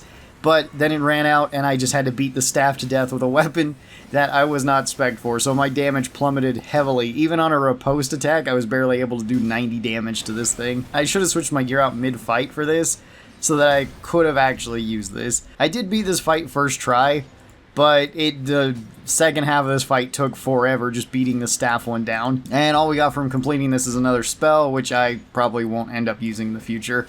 But at least we will get a flail out of the way, so I don't have to use that. And that cleans up actually everything in Caelid, so we don't need to be coming back here. So we can go right back to Altus, where we're going to be fighting Elmer the Briar. This is the only named bell-bearing hunter, and this one is a super fun fight, just like all the bell-bearing hunters. For this, I use the same strategy that I had been using before, so I'm going to be using a parry shield, and then just keep parrying him and stabbing him. For this, I use the ornamental straight sword. This is the sword that we got from the grafted scion earlier, which is kind of useful because it does have extra crit chance on it, so we will be doing more damage with those riposts. If we wanted to two-hand this one, you actually get 2 swords from this, so that's pretty cool. We don't really need to do that for this fight. I was just using it because it has the extra crit damage. And then for the shield, I was using the Scripture Wooden Shield. This one has parry on it by default.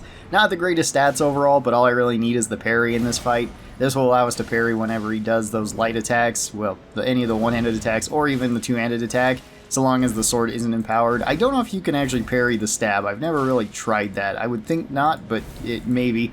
The parries in this game are interesting. This one we actually managed to take down with 1 attempt too, so that wasn't too bad. I really love fighting these guys. It's just too bad we don't get any more of these to parry since this is our final one. After this, we moved over to some runes in Altus, and we fought the Sanguine Noble. So this guy can cause a lot of blood buildup really fast, and this is actually how he killed me the very first time that we were fighting him. He actually killed me fairly quick thanks to this. For this fight, I decided to use the Wing of Estelle, which is a curved sword, which I always forget its Ash, as well as its heavy attack actually does have range. This is another one of those weapons where I didn't have the stats required to use it effectively, so I had to take the Physic, mostly the Intelligence, which is a pretty big part of this particular weapon, as well as its Ash is quite useful, especially against large enemies since it can hit multiple times.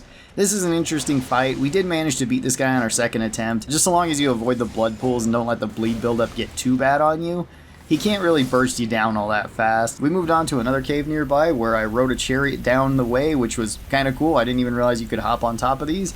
I just actually ran directly at the chariot and jumped over it, so I think I just got the right angle to actually do this.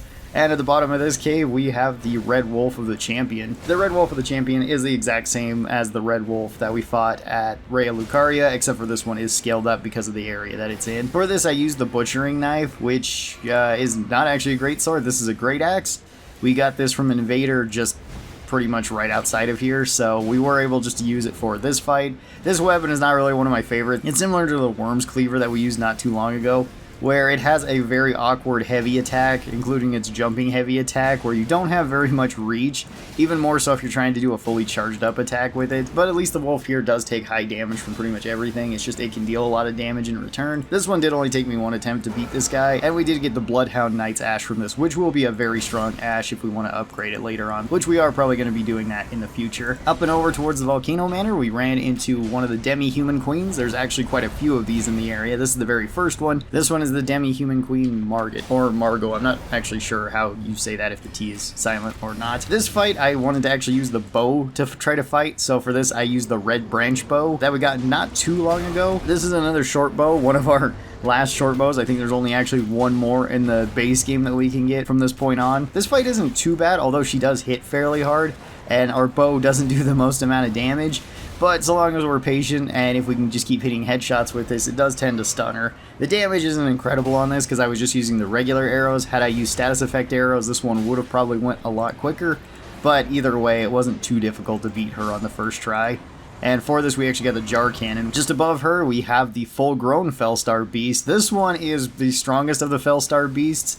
And this one can do quite a lot of damage, especially with its laser. The laser did end up killing me the very first time that I tried to fight this. I was actually kind of surprised how much health it did, because I was nearly at full HP. Even though my character isn't great at tanking through magic, I was still a bit surprised by that. For this, I used the Great Club. This is the club that we just got from the troll. These guys are really weak to blunt attacks, and colossal weapons like this can do a lot of damage to them, as well as they can stagger them really well. This second attempt, he didn't actually get to use his laser at all, so I didn't actually have to worry about that. Most of the time, he just kind of stayed real close to me, and just did some more of his basic attacks. It was kind of surprising. He didn't really go for any of the long-ranged attacks or run around very much, so that was actually really nice for this fight. This cleared the way for us towards the Volcano Manor, which will be useful both now and in the future. And it also gave us a new weapon of the Falling Stars Beast Jaw. A little ways below the Volcano Manor, there's actually another boss, which is one of the other ulcerated tree spirits. And there's also our map, so I grabbed the map, and then we were on to fight this enemy. This one is just like all the other ulcerated tree spirits. There's nothing really special about it. For this, I just recently got the Golem's Halberd from a golem that we killed just outside of this area.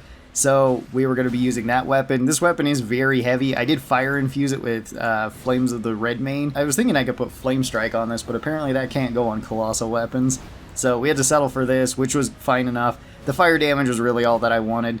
This guy went down with our first try. We've gotten used to fighting these guys, and even though this fight did take some time because this weapon isn't upgraded, it still wasn't a particularly difficult fight overall. And we got some more tears from this, so that'll be useful if we want to mix those in with our physic. Going back into the Altus Plateau, we've got another demi-human queen here. This one we're fighting in a smaller area than the previous one, but she fights very similar to Margit that we just beat.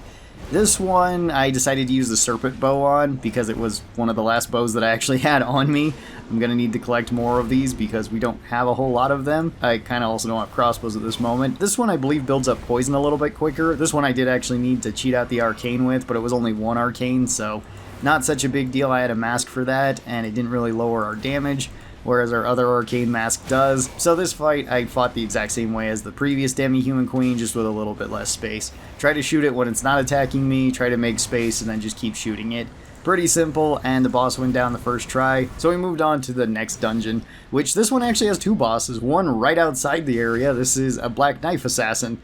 And this one is probably one of the more basic Black Knife Assassins because they don't really have anything going for them, especially after we've beaten the strongest Black Knife Assassin. I got in Giza's Wheel, aka the Pizza Cutter, from the Volcano Manor before this. Although I do rather like it because it is a colossal weapon with bleed, it's got some funny attacks. It's not really that great for actually proccing the bleed. That doesn't really matter though against a Black Knife Assassin like this. I just want a big weapon that hits and does pretty high stagger, so that way I could just keep knocking it down. This fight only took one attempt as well, and it was mostly just bullying the Black Knife Assassin with this. For this, we actually do get the Black Knife, though, which is arguably one of the best daggers in the game, and that'll come in handy for a future fight. After this, we can actually move into the dungeon and fight the boss there, which is arguably weaker than the boss outside. This is just another ancient hero of Zamor. We've fought these guys before. They're kind of tanky, but they do stagger, at least in the first stage, pretty easily, especially if you have a big two-hand weapon. For this, I didn't have a big two-hand weapon. Well, at least one that did stagger. For this fight, I used the Crystal Spear, which once again I had to cheat out because I didn't have the intelligence to actually use it. This one does come with Impaling Thrust, though, which is a fantastic ash, as well as since this guy isn't too big or too awkward to actually stab with the spear, this one wasn't very difficult. This one only took me one try, and we got another ash. This one being the Ancient Dragon Knight Kristoff, which is another really good ash, which we'll probably be saving for a later fight. Then just up the hill, we've got another boss. This is another dragon boss. This is Lansax. This is the Lightning Dragon. And this guy, we could fight previously, but you can't actually kill him in the area below this, so you can actually just run past him and you're not missing out on anything. This guy can do really high damage, especially with some of his lightning attacks. They also cover a really large area, and you tend to not really have that much lightning resist in this game. If I was smart, I would have thrown on the Bolt Drake Talisman, so I would have taken reduced damage from that. I didn't though, and for this, I also used a weapon that was unupgraded, which made it so this fight took a lot longer, as well as the weapon I picked is rather awkward for this fight. For this fight, I used the Cross Naginata, which is a pretty decent spear because it has bleed buildup on it naturally. However, it does have kind of a weird attack pattern to it. I did throw ice on this as well, with Ice Spear actually being the ash on it. This made it so I could proc both ice and bleed on the dragon, which did help, although I think I only procced bleed once, and I think I procced the ice maybe twice. A lot of the time I was just missing with this because of it being more of a stabbing-oriented weapon, and I couldn't really stab the dragon in the feet very easily. I probably should have picked something with a bit more sweeping power so that I could have killed this a little bit easier. This one did only take me one try, but it did take me nearly a full 10 minutes to actually kill this dragon, so quite a long fight. Just outside the capital, we have another boss, which is Margit once again. So he's parading around as an old man, so once you get close, then he will pop out and start attacking you. Now, you could technically say that this isn't really a boss, because he doesn't have his own health bar. I mean, he's more of a mini-boss this time around, but he is still unique, since you can only really fight him here, and when you fight him at the start. So I'm going to be counting him as a boss, and for this one, I decided to use our Falling Star Beastjaw, which is also unupgraded, which made it so that this fight actually took quite a bit longer than it needed to. I also couldn't quite use this one. Luckily, I did meet the strength and dex requirement for this. I just didn't meet the intelligence requirement, so I once again used my physic to cheat that out, so I could at least kind of spam its Ash early on. Its Ash is pretty good since it's a ranged attack that tracks, so it's pretty likely to hit enemies, and it does pretty high stagger damage as well. Beyond that, it's just Margit's fight once again, so if you gotten used to him in the first fight, he shouldn't be too difficult this fight. That's a bit easier said than done though, because he is still fighting the way Margit fights. So he's got fast attacks, slow attacks, and he does get kind of stronger once he's got his hammer and starts using that to hit you, because that one can at least do pretty decent damage to you. This one only took me one attempt to beat him, and then we moved up to actual capital gates, where we can fight the Dragonic Tree Sentinel. This guy can be pretty tough. This guy hits really hard, he's got lightning damage, he's got ranged attacks, quite a few different ranged attacks. He moves around pretty fast like all the Tree Sentinels. And he can empower his weapon to hit even harder, to where even with all of my health and damage reduction that I got on this character, he can still nearly one-shot me, so that's kind of scary. For this, I decided to use the Death Poker. This is the greatsword that we got from fighting one of the Death Birds. This one has ice on it by default, and I did throw one upgrade into this, so it is a +1 sword, as well as it does have a pretty good Ash with the Ghost Flame Ignition. This one can do really high damage, as well as it can build up Frost on it, so putting Frostbite on this guy could be really useful. This fight is still really tough though. This one took me 2 attempts to beat him. The first time I nearly beat him, but ran out of healing, so lost that time. Second time around, I did make much better use of the Ash, so that we could actually deal some damage to him, and I didn't get hit by too many of his big attacks. So I still had some healing left over by the end of this. And with him felled, we do get 2 weapons. We get his shield, as well as his Dragon Great Claw, which is another colossal weapon. This one does have lightning on it, and that one can be pretty strong.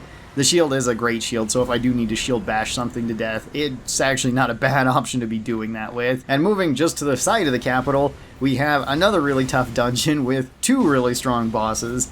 This is the double Crucible Knight fight, and this one can be a pretty rough fight. Originally, I did actually try to use that Dragon Great Talon on these guys.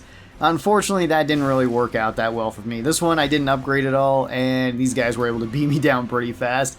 The Crucible Knights do sometimes stagger their attacks, and if they're too close to one another, they can kill you pretty quick. There is actually a pretty easy way to cheese this fight out if you want, where you can just take like the Volcano pots and throw it at one of them, and you'll kill one of them really quick, and then it's just a one-on-one fight, which isn't such a big deal then. You don't have to worry about getting stabbed while you're fighting the other one. I didn't do that. Instead, I just swapped to a different weapon. For this, I used the Inseparable Blade. This is the blade that you get from D, or D's brother, after he kills Fia. And this sword's pretty awesome. It's got Sacred Blade on it as an Ash, which would be really good if I was fighting like a Death Bird.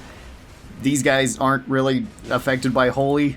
It does buff up my damage slightly, but for the most part, they do resist the holy damage. This one was a +4. I had upgraded this one previously, so this weapon was quite a bit stronger. As well as I'm fairly used to the Greatsword's attack pattern, so this made it so fighting these Crucible Knights wasn't too bad. Still wasn't easy, because they are still Crucible Knights, so they don't stagger very much, they do high damage, they have fairly aggressive attack pattern, but this did only take me 2 attempts, once with the sword and then once with the claw. And for this, we do get both the Crucible Knight's armor, or at least the axe armor. We already had one of the Crucible Knight armors, and we do get the Greatsword from this, which will come in handy at least once I meet the requirements to actually use it. And actually, just right outside of this dungeon, there's another dungeon right nearby.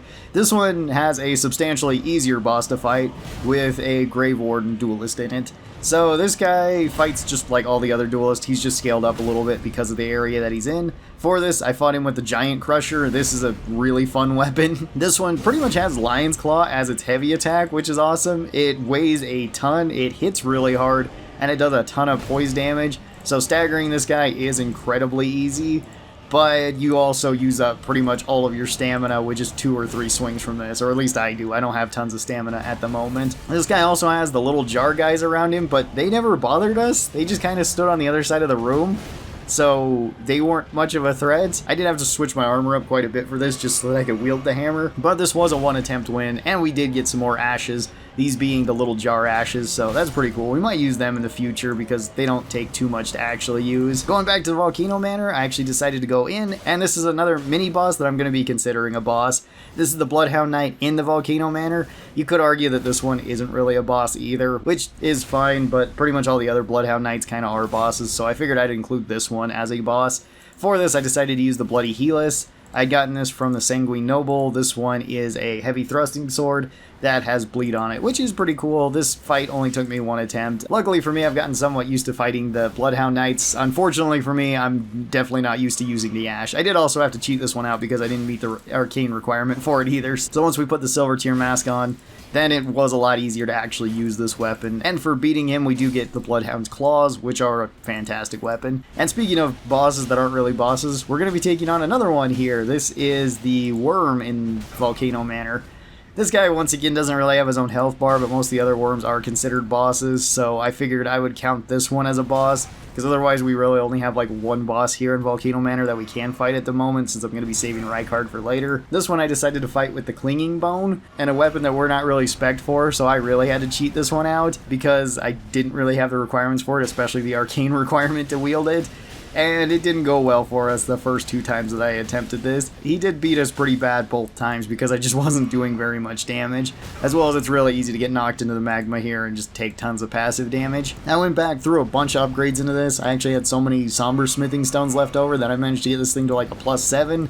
And then at that point, it became much easier to fight this guy to kill him. This was definitely overkill to be throwing that many Somber Stones into a weapon like this that I was only going to be using once. But at least we did kill him, and we got another Dragon's Heart, so we can get some more dragon magic, and maybe I'll be using that sometime in the future. I'm not sure when. And then immediately going from day 8 to day 9, we still hung out at the Volcano Manor. Our next boss is the Godskin Noble. This guy, just like all the nobles, is rather annoying to fight, especially once he starts rolling around. I don't really like fighting the fat one as much as the skinny one. The skinny one I've gotten way more used to fighting than this one. I also used a weapon that I had to cheat out for this fight. So this is the Onyx Lord Greatsword. We'd gotten this one when we were up in Altus, and it's an okay enough greatsword. It's a greatsword, so it's going to have good poise damage, and it's going to have pretty decent damage on it. Although the magic damage on it is very minimal, and its scaling isn't that great, even though this one that we're using is unupgraded. So the fight did end up lasting quite a while because of that, but we did manage to beat this guy in our first try, and he gave us the Godskin Stitcher, which will at least be a pretty decent heavy thrusting sword. And then leaving Volcano Manor, because we're going to save Rykard for later, since we kind of want to get Bernal for fighting the Godskin duo, and I'm not sure if you kill Rykard before that, if you can't get Bernal for that fight. We went outside Volcano Manor and fought the Kindreds of Rot. I actually forgot that this was even a boss here, because it's just the 2 centipede guys. And this one, I decided to fight with a bow. I used the pulley bow for this, which made it so this fight was rather interesting. It actually wasn't that bad. It's just at the start of this fight, they did seem to dodge quite a few of the shots. However, once you get the distance down, you can actually hit them pretty efficiently, with you still being fairly safe out of their reach from the glaives that they have. Sometimes if they charge you, they can still hit you and they can kind of tank through some of the arrows, but the arrows do tend to stagger them. This fight took a while, but this was another first attempt victory, and we got the Xenomorph Talisman from it, or at least that's the way it looks to me. And then just up the way from these guys, there is another Magma Worm, and this one does actually have a health bar, so this one is a boss. For this, I decided to use the Meteoric Ore Blade. This is one of the katanas.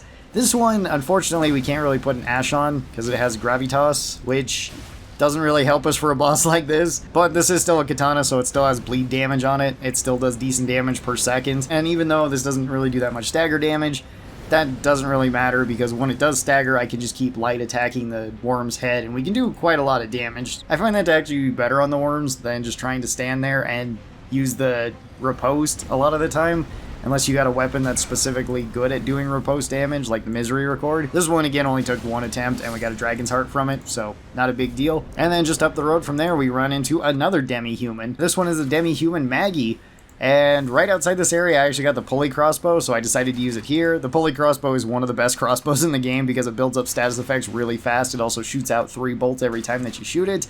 So for this, I use the Black Key Bolt, which can inflict the Scarlet Rot, which deals damage over time, and it's usually pretty good damage over time. And then I just mixed in regular bolts.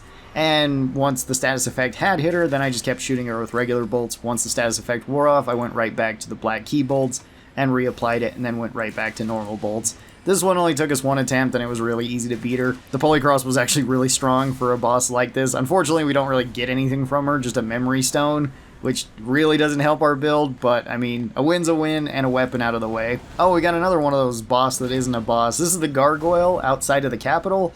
which, I mean, basically all the other gargoyles are bosses besides this one and the one inside the capital, so I decided to count this one as a boss. I grabbed the Prelate's Inferno Crozier, this giant fire hammer, right outside of the Volcano Manor too, and I decided to use this because this was another big heavy blunt weapon, so it's going to do extra damage to these guys. I didn't put anything else on it, and I didn't even end up using its ash, just the weapon alone was enough to just beat the gargoyle down. This gargoyle is not nearly as hard as the gargoyles that we have been fighting, especially that one we fought out inside of Caelid.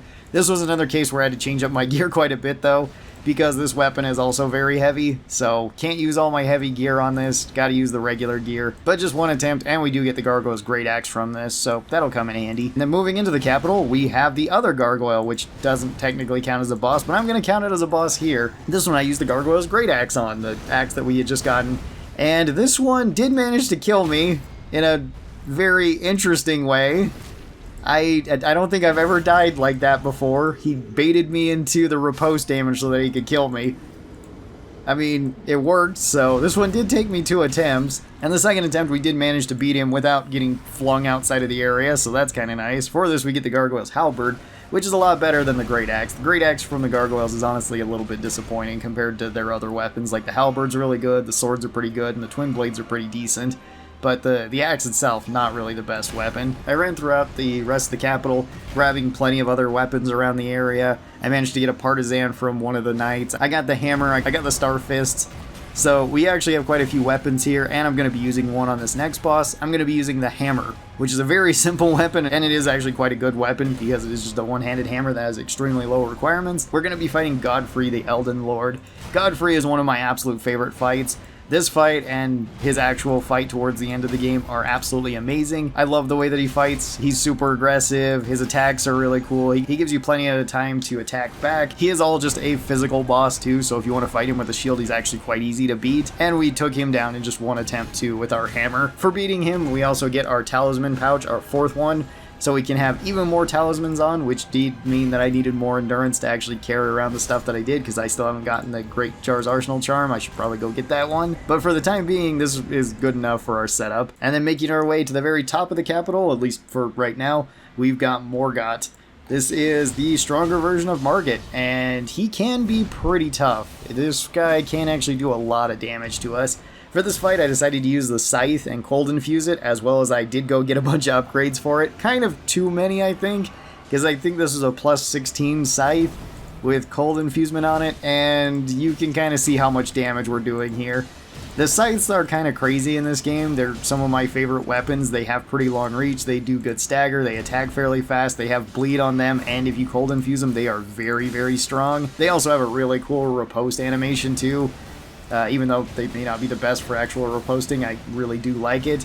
This fight, once again, was a one-attempt fight. It was actually a very easy fight overall. For all the damage that Morgott can do, you can do a lot of damage back to him, and this one isn't one of the more difficult fights, so long as you don't get full comboed by one of his attacks. And luckily, since we have so much defense right now, as well as the physic that's set up for defense, he really can't kill us even if he does manage to hit us with his biggest combo, assuming that we're still at full health or almost to full health. And then proceeded to get lost in the sewers for about an hour, hour and a half, like I do every playthrough trying to find Mohg. So this one took me quite a while to actually get down to fight him. So much time that I remembered that we could actually go kill Blaidd and get his sword, and that's what we're going to be fighting Sewer Mohg with. So Blaidd's sword, again, another weapon that I couldn't use because I didn't have the intelligence for it, so I had to cheat it out. A pretty cool weapon, though. I do really like the ash on it. The ash can do pretty high damage. The main problem with this fight, though, is that I was fat rolling the entire fight. I didn't think about the weight that I had on, so I barely dodged any of Mohg's attacks. Luckily, we were just tanky enough to eat through pretty much all of his attacks, and then just trade with him with the greatsword. This isn't really the best strategy to be using a lot of the time in Elden Ring, but it's a strategy that can work a surprising amount of times. So this one only took us one attempt, but kind of a painful one attempt because of the slow fat rolls that we had. And we get to move towards the Mountaintop of Giants, where we actually have a boss along the way over there. These are the Fell Twins. So these guys are omens, and one of them has an axe, one of them has a sword, as well as they do have the fire on here. For this fight, I decided to use the dual falchions that I had actually got from demi-humans. I put blood on both of these, including Bloodblade on my primary one, and this fight actually didn't really go well for me. This fight I lost a total of 3 times. the falchions just weren't really cutting it. I couldn't do that much stagger damage, and I wasn't really doing that much to them, so I decided to go and get upgrades to them. One of them I upgraded quite a bit because I had extra stones, so one of them was like a plus 11, and the other one was like a plus 2. So I could have bought more stones, upgraded that one a whole lot more, but I figured this was good enough. I still ended up dying once to these guys afterwards, which was just me being at low health and just refusing to heal. I should have healed before this. It would have made it so I wouldn't have died this fight. After that, the next fight I took much more carefully, and we did kill these guys. So this one we get the Omen Killer Rolo Ash, another really good Ash that we'll be using in the future. On the way to Mountaintop of Giants, we have another Knight Cavalry to fight. This guy fights just like all the other Knight Cavalries. We are in a small space, which is actually kind of useful for us. For this, I decided to use the Partisan, the spear that I had gotten in the capital from one of the Knights. I didn't have any upgrades in this, but we fought these guys so many times, so this fight was pretty easy. It did take me a while to actually kill him because he just kept running around in circles and wouldn't stop to where I could stab him. And the spear wasn't doing the most damage, but just one attempt to kill this guy. And then just up the way from him, we have another Gargoyle, and this one does actually count as a boss, so that's nice. It actually does have a health bar. For this, I went actually back to Rhea Lucaria, or back to Lunara, so that I could actually pick up the Great Mace, because I had missed that one on our first initial run. And I didn't really have any other big heavy weapons that I wanted to use for this. I put ice on this just so that I could have a little bit more magic damage. I don't think you can actually frostbite these guys, or at least I didn't. This fight only took one attempt too. The Great Mace is probably one of my favorite weapons. It's just really strong and it staggers really well. I don't know why I didn't grab it earlier, but either way it worked out perfectly for this fight. So that leaves the way open to the Mountaintop of Giants. And for this, we're going to be fighting our first boss here in the Mountaintop, which is another ulcerated tree spirit. And for this, I decided to use my final torch that I had. For this, I used the Sentry's Torch, and originally I was hitting it and just not doing very much damage. I was doing like 50 damage a hit, which really isn't that good when you're using a weapon that's really strong against this enemy. So I did die the first attempt, not necessarily from lack of healing, but just I knew it was going to take forever, so I wanted to go upgrade the Sentry Torch. This one does take smithing stones to upgrade, and I got it up to like a +6 to go back and fight him. And after this point, I was hitting him for close to 300 damage, so we were doing about 6 times the amount of damage with those upgrades.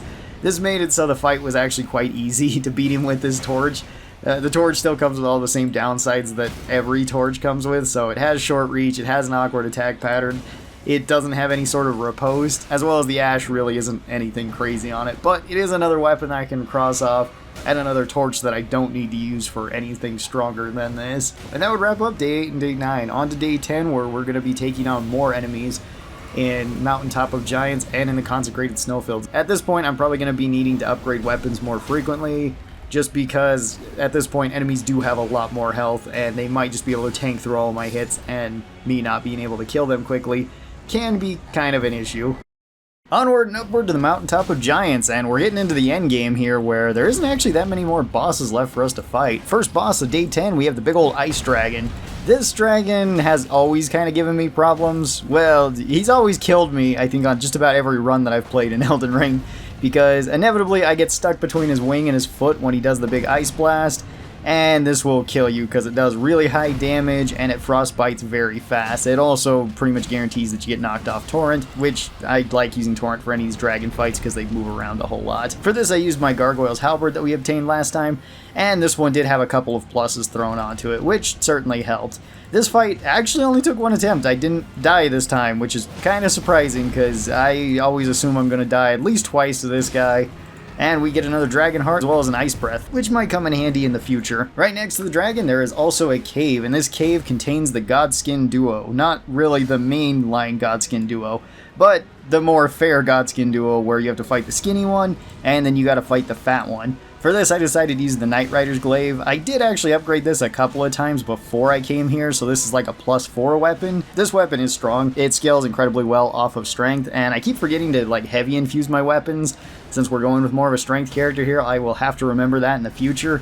That would have made a decent amount of difference in this fight, I believe. I had toyed with the idea of going back and getting more upgrades, but I figured we could do this with a +4. Needless to say, this fight didn't really go my way. This one took me 4 attempts to beat these two. I could pretty consistently get to the fat one, but once I got to the fat one, I got comboed out a couple of times, and after we kill both these, then you do have to kill the snail. The snail puts up no fight whatsoever, so killing him is incredibly easy. And once you beat him, you do get the Godskin Swaddling Cloth, which can be a pretty good talisman, as every time that you hit with it, it makes it so you get health back. So on big heavy weapons, and if you're going for more of a tank build, I kind of like it, even though I'm probably not really going to be using it on this particular run. At the top of the hill, just above this dungeon, we have another Everjail, and this one holds the Round Table Knight Vike. We've already fought Vike once before, because you can fight him as an NPC and you can get a spear. We used his spear early on.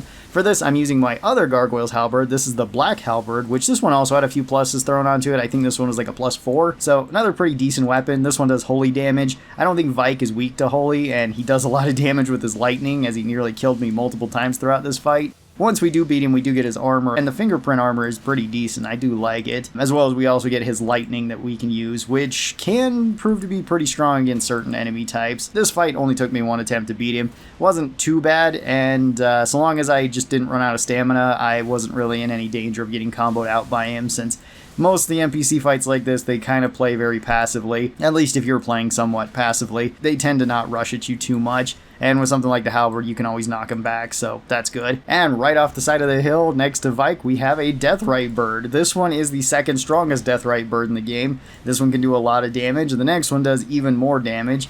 And this one is pretty scary, just like all of them at this point, since the magic damage is very high, and our character is not really built to be taking hits from magic. I haven't pumped intelligence at all, so my magic resist is not the best. I also don't have magic resisting armor. For this fight, I decided to use the Cane Sword. This is a sword that you can just find in the capital, and I put Sacred Blade on it. The Cane Sword itself is a pretty bad straight sword in my opinion. I don't think it's that great, especially for how late that you get it in the game. Just not really one of my favorites, although it does have low requirements, so that's kind of nice. Sacred Blade is going to carry us for this fight, since Sacred Blade makes it so our damage goes up by about 10 times on this weapon. Normally when I was hitting this enemy, I was doing something like 24 to 25 damage on regular hits. Whenever I had Sacred Blade infused on it, I was doing over 250 damage per hit, so that just kind of goes to show how good Holy is against this. Sacred Blade has been a pretty good staple throughout this run just for fighting these birds too. The only problem with this fight is if you run out of FP to be using Sacred Blade.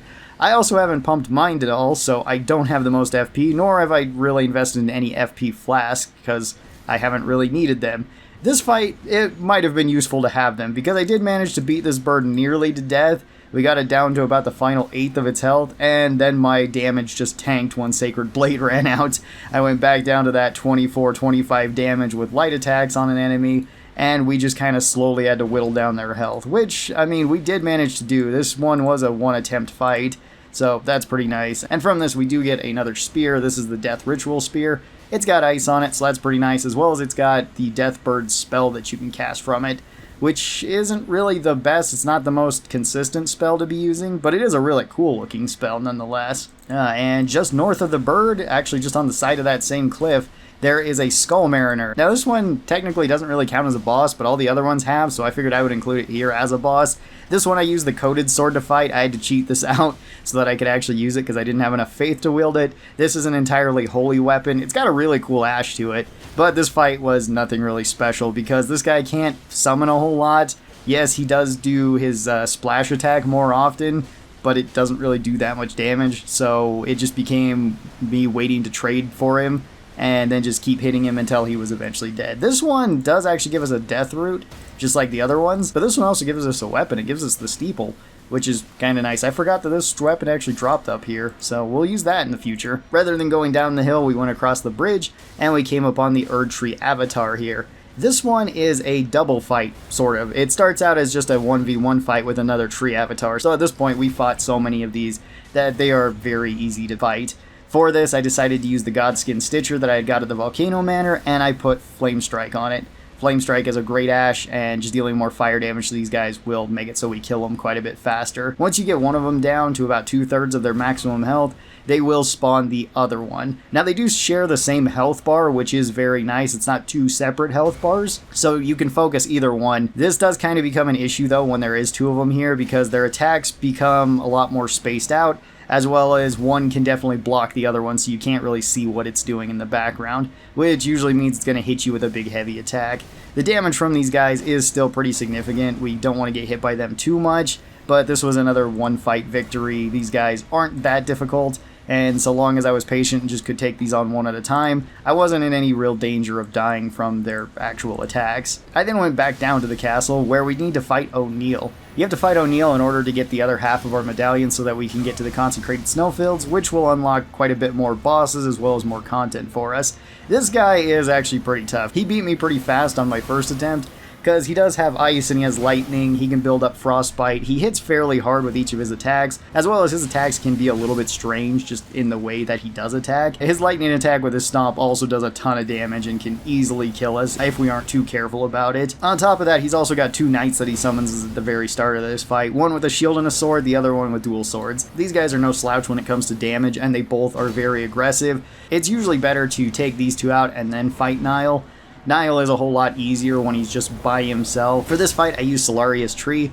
This is the spear that we got from the Crucible Knight. It's one of their spears, and I pretty much just spammed the Ash at the very start of this match in order to kill both of the knights. Once those two were taken out, then it just became a 1v1 fight with Niall here. This spear does do high damage, and once you get his combos down, he's not too hard to actually get openings for to deal damage to him, especially if you kind of play a little bit more passively. If you stay at a distance, he will usually try to do one of his jumping heavy attacks towards you, which you can usually dodge and then start punishing him. And with a big thrusting spear like this, it does stagger him pretty easily. Once he's beaten, we get his prosthesis, which we can use. This is actually a fist weapon, which is actually a pretty cool fist weapon. And we also get the medallion, which will allow us to take the secret path in order to get to the Consecrated Snowfield, and also let us get to the Haligtree, which will be pretty important for the future. On our path to the Consecrated Snowfields, though, there is actually another boss. There's a hidden boss down here just actually below the area, as well as you can get the Silver Scarab.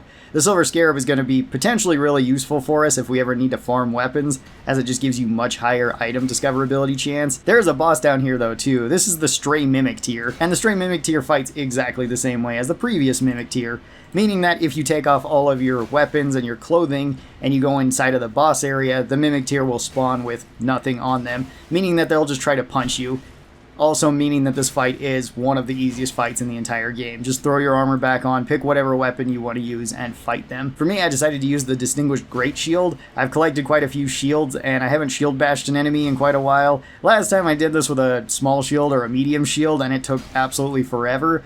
The Great Shield does the job much, much faster. It's still very slow. This fight still managed to take something like 8 minutes in total, just for me to beat Mimic tier down. I also forgot to take off the crab from my inventory, so he kept eating that and kept getting damage reduction every time I would try to go and hit him, or every time that he had a break, which made it so the fight did last longer than it needed to. If you are carrying around items like that on your inventory, make sure that you take them off before the fight, because it just makes the fight that much easier. You just get an Ash from this guy, but I mean, we got another boss out of the way, and we get rid of that shield. The next boss is a more serious boss. This can be found in one of the dungeons in Consecrated Snowfields. It's kind of hard to get to because it is in the area where everything is just a whiteout zone. It's hard to see. You pretty much just have to run along the side of the mountain until you find it. But this is the Putrid Grave Warden Duelist. This one fights pretty much the same as all the other duelists that we fought.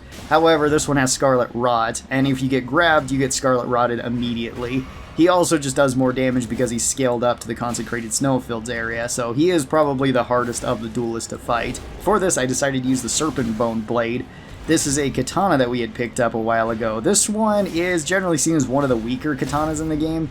It is still a katana, so it's not bad. The attack set is still really good. It still attacks quite fast. There's still plenty of openings to actually stab and slash at him, but it doesn't really bleed out like the other katanas. This one instead poisons, and poison doesn't do as much burst damage as something like bleed. It deals steady damage over time. At first I wasn't even sure if we could actually poison this guy since he is affected by Scarlet Rot, but no, you actually can, so this did deal damage to him over time. Unfortunately for me, I ended up losing the very first 2 times I fought him. Getting the Scarlet Rot, and with how high a damage he can deal, it just made it so it was kind of a recipe for disaster because I would just run through my heals too quickly. Both times I ended up getting Scarlet Rotted somewhat early on. The third attempt went far better as I didn't manage to get grabbed at all, and he didn't build up Scarlet Rot until the very end of this match, so he was already about 2/3 of the way dead by the time that happened. And once it happened, he had already been poisoned. Funny enough, the poison is what actually killed him by the end of this fight.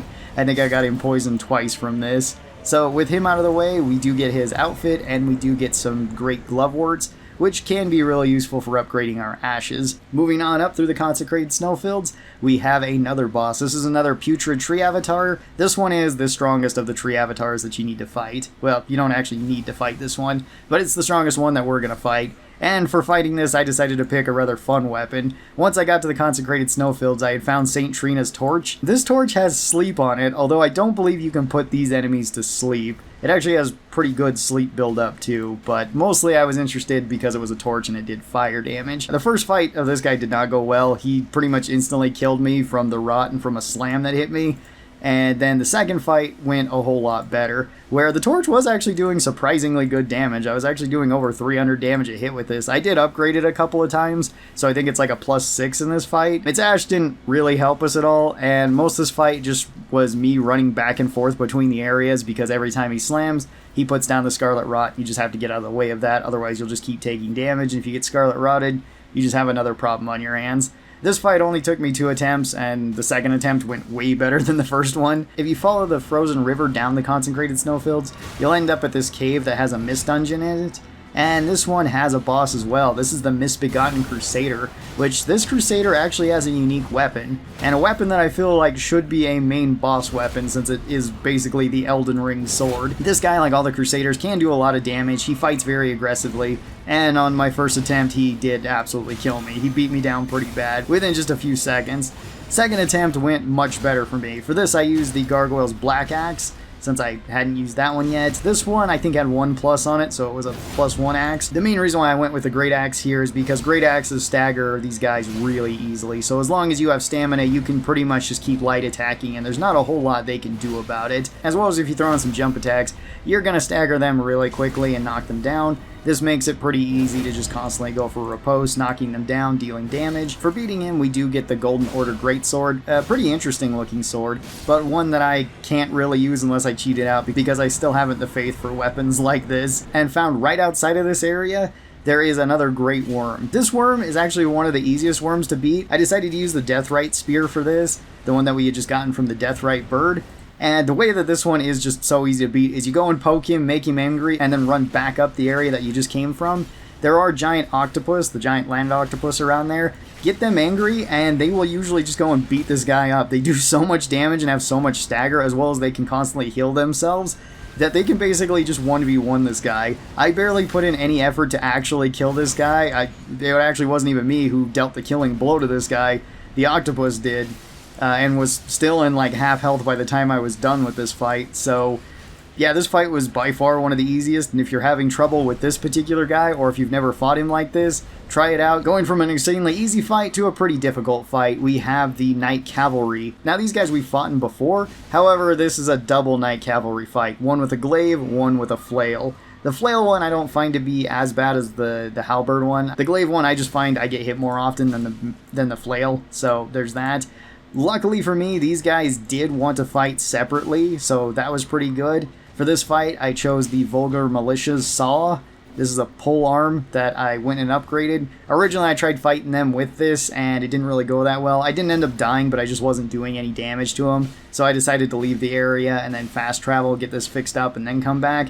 Originally, this was a +1, I think, and then I got it up to a +14 during this fight, which substantially increased the damage. And for beating these guys, we actually get their whole set of armor, which is probably one of my favorite sets of armor. The Knight Rider's armor is really, really cool. It's also really good for the amount of weight that it is compared to the defenses that you actually get from it. And then heading from the Knights up to the north part of the Consecrated Snowfields, we have our final Deathrite Bird. This Deathrite Bird does the most amount of damage, and even with our character having a good amount of health and a good amount of damage resist, this one could still 2 or 3 shot me, so he deals a lot of damage. Originally, I tried fighting him with the Golden Order Greatsword that we had got, but that didn't really go the best for me, because since I had to cheat this out with a physic, it only gave me 3 minutes to actually fight this guy. That's mostly in part because I haven't actually put upgrades onto it.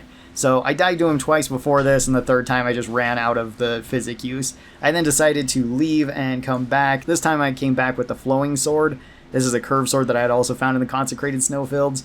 And this one I put Sacred Blade on, which made it so that this fight was much easier. I still ended up dying to this guy because he still does a lot of damage, especially from his explosive fire move. And the Sacred Blade made it so I could kill this guy very, very quick. Again, this was a case of just Sacred Blade carrying more so than anything else. And then rather than finishing up the bosses in the Consecrated Snowfield, which we don't really have many more of. There's still a few bosses that I have to go back and fight. I ended up going to the Haligtree. Main reason why is because this has some of the best talismans there, where you can get the Pearl Drake 2 talisman, you can get Marika's Source Seal, which will be useful for cheating out intelligence-based weapons if we need to do that, and we can also get the Great Shield talisman, which is going to help a lot with the damage resistance. There is still 2 bosses here. This is Loretta. We already fought the apparition of Loretta, so this fight isn't that much different other than she has better damage and she has another spell that she can cast on herself, which makes it so her magic is even more powerful than it already was, meaning that she can use her bow by firing out like 4 shots from it. And she also has some more spin moves with her glaive. She can hit fairly hard and she moves around a lot. However, she doesn't have the most amount of health, and she does stagger from heavy hits pretty easily, at least if your weapon has good stagger damage. For this fight, I decided to use the Crucible Knight Greatsword, and this one is pretty awesome. Originally, I didn't actually use the Ash on it, so I lost the first time around. That wasn't the only reason I lost. I got beat up pretty bad in this fight, and just pretty much ran out of healing. The second time around, I decided to use the Ash a lot more often, and that one's pretty cool, especially if she gets staggered. You can actually do a lot of damage with it. I also managed to finish her off with the Ash, even though I was completely out of FP, so the final move here is a little bit not as impressive as it otherwise would be. We do get her War Scythe from this, as well as her magic, so that's pretty nice. And that does open up the rest of the Haligtree that we can explore, so we can get those talismans, as well as this does open up the path to Melania. Day 12 is upon us, and I decided to take on, well, probably the hardest boss in the game, or second hardest boss, depending on who you ask, where today we're going to be taking on Melania. And Melania is by no means easy. No matter how you want to fight her, she can do a lot of damage. She heals herself with every hit. She's got 2 full phases, and she has a bunch of HP on top of it. For this, I saved a very particular weapon for her. I saved the Flamberg. This is a 2-handed sword. This is a great sword that has bleed on it naturally. I think it's one of the best great swords in the entire game, and I also cold infused this one so that we could do extra ice damage on it. Our build isn't really set up to be dealing extra damage with ice, but you don't really need it for a boss like this. I'm just waiting for the ice procs. I also saved one of our best ashes for this, and I did kind of have to cheat her out thanks to our flask where it didn't consume any sort of FP. For this, I used the Black Knife Teach. She is one of the best summons in the game because she has the Black Knife. She does a lot of damage, she does % health damage, and she does damage over time. So with all of this, how many attempts did it actually take me to beat Melania? Surprisingly, only 2 this time. It actually wasn't that bad at all. The first time, I did get bullied in the first phase, which, I mean, that can just happen. Melania does a lot of damage, and she can kill you very easily. Also, with the summon here, she can get health off of the summon, so if it refuses to fight and just stands close to her, sometimes it can just be worse than having no summon, which is sort of what happened the first time around. I just messed up a bunch though and got killed here. Second time really wasn't that hard at all. We actually beat her down very fast, and I barely went through any of my heals for this fight, surprisingly. Usually Melania is one of the more difficult bosses in the game for me, and usually I die quite a few times on her. Not so much with this build. This build worked perfectly fine, and it was kind of a relief that we got somebody as strong as Melania out of the way. Moving on to Melania, I went back to the other bosses that we hadn't fought previously that I had missed in one way or another. One of them is this Warrior of Zamor, or Ancient Hero of Zamor. This one I fought with the Watchdog Staff, and this was remarkably easy compared to the Melania fight, as you would kind of expect. This is an unupgraded weapon. You really don't need much to fight these guys. Yeah, they can kind of do some ice damage, and they have some fairly hard hits, but when you can just keep staggering them with a big weapon like this, it's not going to take very long. This was a 1-attempt boss. Not too surprising at this point. And then I went back to the sewers because I had forgotten one of the bosses here. This is Esger, the Prince of Blood. At least I think that's how you say it. This one is a little bit more difficult than the previous fight. Not as hard as the Melania fight once again, because this one does have 2 dogs in it with them. And the dogs are going to be the hardest part. Luckily, I was able to take them out fairly fast and fight the Blood Priest all by himself. For this, I used the Rotten Battle Hammer. I had grabbed this as well as quite a few other rotten weapons from the various duelists around the Consecrated Snowfields.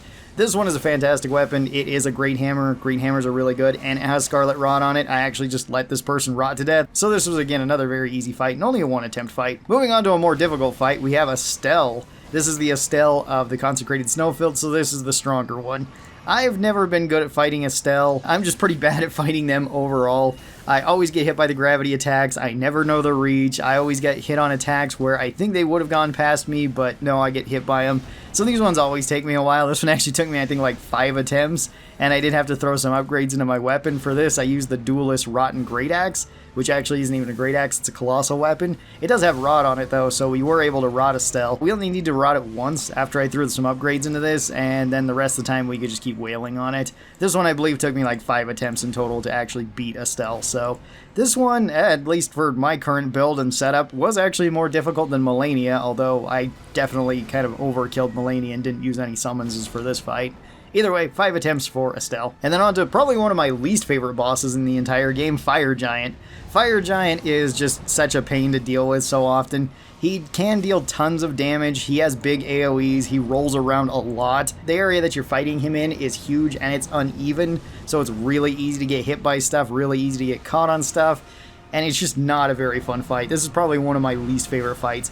However, you at least do get Alexander for this, which we absolutely summoned our boy Alexander to fight for us. First attempt didn't go so well because I got comboed out by him. That was more my fault and just bad positioning. Second attempt went much better and was a lot faster for some reason. For this, I used the Anspur Rapier, which is arguably the best thrusting sword in the game and just one of the best weapons in the game because it already has Rot on it by default. It has very low stat requirements, but even better than that, you can also put Nash on this so that you can have another status effect. So I put Poison on this. So we have a poison and rotting weapon. This does make it so it deals a decent amount of damage to Fire Giant.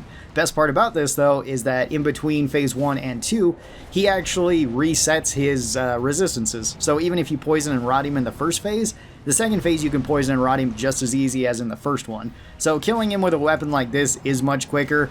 You could do this with the Dragon's Breaths too, especially the rotten ones.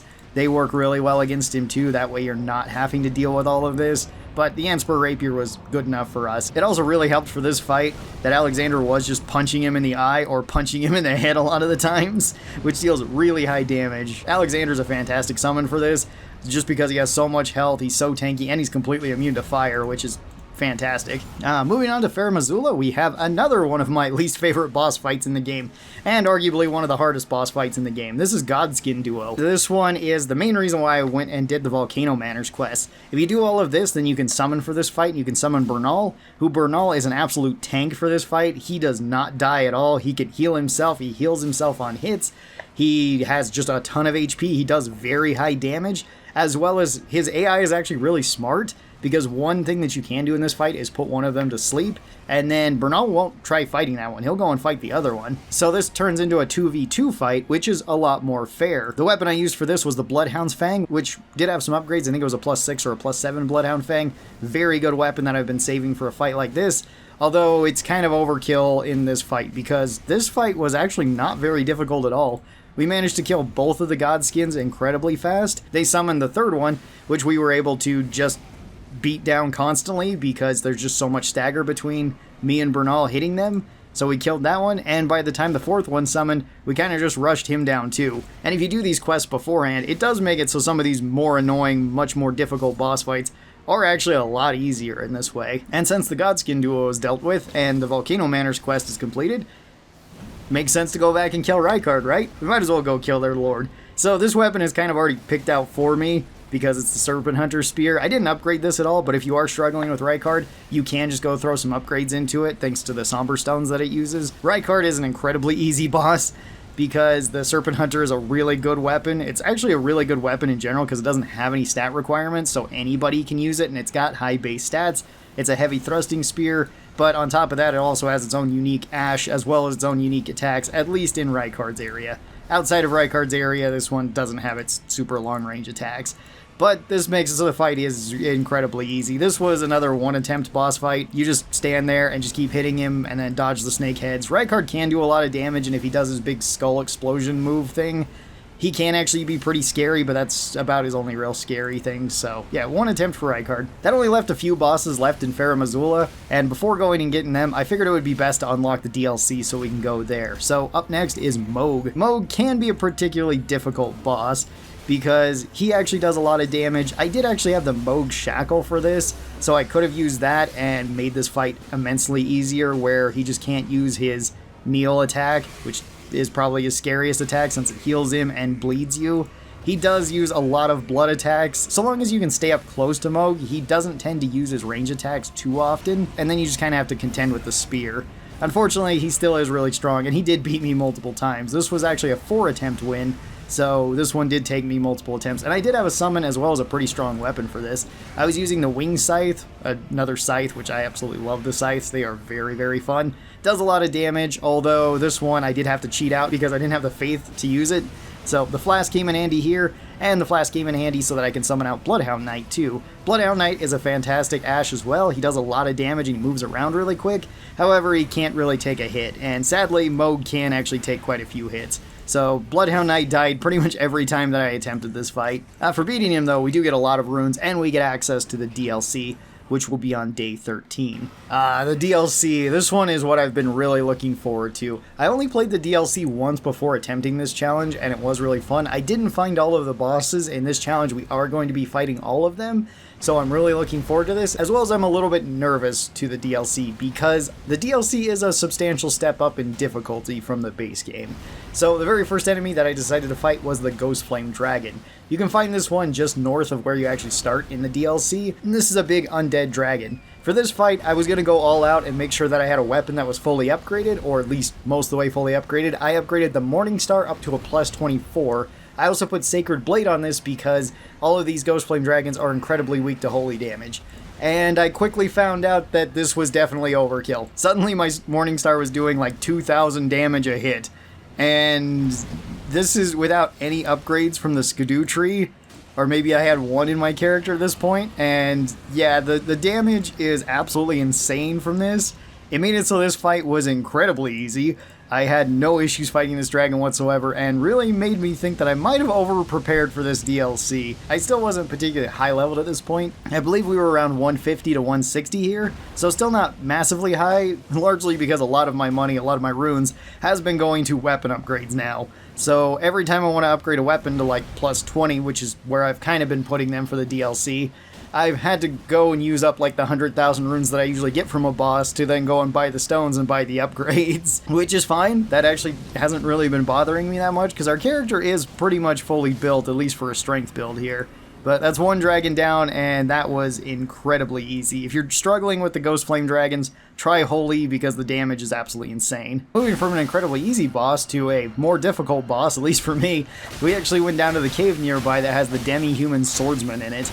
And this guy has some of my absolute favorite attacks. He is so cool. He's got so many blinking moves. He moves around really fast. He's got his little katana there. I absolutely love this guy. He does do a lot of damage though, and he actually managed to kill me multiple times. I think I died 3 times before this fight, and then I went and got upgrades on my weapon because I was trying to fight him with like a +1 weapon. I'm trying to fight him with O'Neill's Prosthesis. This is a fist weapon that we can use that has lightning on it. I don't know if this guy is actually weak to lightning, but this fight kind of goes one way or the other, where usually I can beat up on him and do quite a bit of damage, but he did usually manage to out-damage me and kill me, especially when I wasn't paying attention to the ice.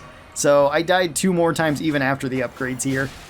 I think this fight took me something like 6 tries to actually beat him, which is pretty funny. He never did his grab move though, which I think is my favorite of his moves, because it just looks so funny. And for beating him, we do get his Ashe, which is kind of useful because I know this little swordsman can do a lot of damage and can stagger pretty well, although he can't really take too much of a hit. So next, we have one of my favorite boss fights in this DLC, and it's actually the very first boss fight that I had in the DLC, which this is with the Black Gull Knight. And he is pretty cool. He's got some really cool armor. It's actually really strong armor, although it is very heavy. And he's also got a really cool sword. The Great Sword of Solitude, I think, is one of the best swords that they added in this DLC. It looks amazing. It feels great to use. I swear it has an extra effect where every time you riposte with it, you also get health back, which is, I wasn't even aware that it did that. It's also got a really cool Ashe, too. And this fight can be pretty rough. He's got a multi-shot crossbow that can do really high damage. He can hyper armor through quite a bit. He can poise through a lot of hits. And he is just a really cool boss to fight. For this fight, I decided to use the Gargoyle's Black Blade. This is the Gargoyle Greatsword that I hadn't used. This is another weapon I had to cheat out thanks to the flask. But this weapon does do pretty good damage, and it has pretty good stagger on it. So as long as I was two-handing it, and with its Ashe, I could actually stagger this guy pretty good from a distance. This fight did actually take me 2 attempts. One attempt, I got really close to beating him, and then just screwed it up at the very end, which was a little bit disappointing. Second time went much better, and we did manage to beat him on our second attempt. This is probably going to be the armor that I'm going to be using for the rest of the run, because this guy's armor is just fantastic. I love the way that it looks, and I love all the defenses that comes with it. Unfortunately, I don't have the endurance to wear it right now, and I don't really want to be using the Arsenal Charms anymore, because I kind of want more defensive or offensive charms for these boss fights. And speaking of boss fights, we have another boss fight coming up. This is the first Death Knight, and the Death Knight here is really cool. The Death Knights in general are really cool. I also like that their name is just Death Knight, not Death Knight so-and-so or so-and-so the Death Knight. They also have some of my absolute favorite attacks, like the grab attack is just really cool. The lightning axes are also pretty awesome. For this fight, I decided to fight him with the Blasphemous Blade, which is the weapon that we got from Rykard. Well, we turned in Rykard's Ash to get it. This is a weapon that can give us health back, and it's just another great sword, so it does pretty high damage. This one did take me 3 attempts to actually beat this guy. He can do a lot of damage, especially with the lightning. I did have to swap onto my lightning talisman so that I didn't get hit quite as hard for this fight. But on the 3rd attempt, we did manage to take him down, and we got his axes for this, which are also kind of useful. I then decided to take his axes and fight this Black Knight. This Black Knight can be found in a fort nearby that uses a twin blade, and they move around a lot. They also have a lot of spinning attacks, and I quickly found out that these twin axes are not really one of my favorite weapons. I did upgrade them, and they do have lightning on them, but the twin axe set just isn't really that good. Jumping attacks are pretty bad with it. The Ash is pretty cool on it. I do like that, and I think its damage was okay. I wish it did have a bit more stagger, because this kind of just came down to me using heavy attacks to stagger the knight, and then just backing off to heal once I was out of stamina. And that's mostly what the fight boiled down to. This one did only take me 1 attempt, but it was kind of a longer drawn out attempt. So at least that gets this weapon out of the way though. Up next, another Ghost Flame Dragon. And this Ghost Flame Dragon's a little bit unique because there's already a bunch of knights already around attacking it. And that makes it so getting close to this is kind of annoying because they will try to attack you. They will drop aggro on the dragon to go out and attack you. I once again used the Sacred Blade trick. This time I didn't upgrade my weapon nearly as much. I used the Great Katana, which we had gotten actually at the previous Ghost Dragon site. The Great Katanas are actually really cool. They remind me of the longswords from the Monster Hunter games, and they work quite well in this game. They're a little bit weird since they have the stabbing animation. I wish they were only slash. But with Sacred Blade on this, it made it so my blade was doing massive amounts of damage to the Ghost Dragon. And once the knights were all dealt with, killing the Ghost Dragon really wasn't that difficult. This one did only take me 1 attempt, but again, it was 1 long attempt. Mostly just waiting for the knights to die and then dealing a little bit of damage to this each time. I then went to a different part of the map that I'd actually never gone to. I didn't explore this northern part of the map whatsoever in my first run of Elden Ring, so I didn't really know what to expect. I actually found the map fragment that I was missing over there though, so that was pretty awesome. And I did run into one boss here, which is called the Red Bear, which is actually not a red bear, which will be showing up here in just 1 second. This guy is similar to the previous knight that we fought. He has claws and he attacks. The claws do have bleed on them, as well as he has quite a few bestial roars.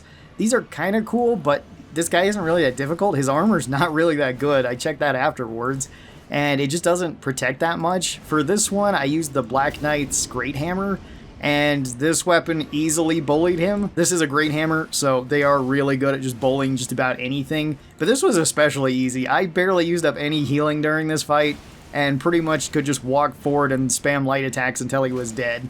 So the whole fight went over in 1 attempt, and we did get his claws, which will come in handy for the very next fight that we're going to be taking on, which is the Great Red Bear.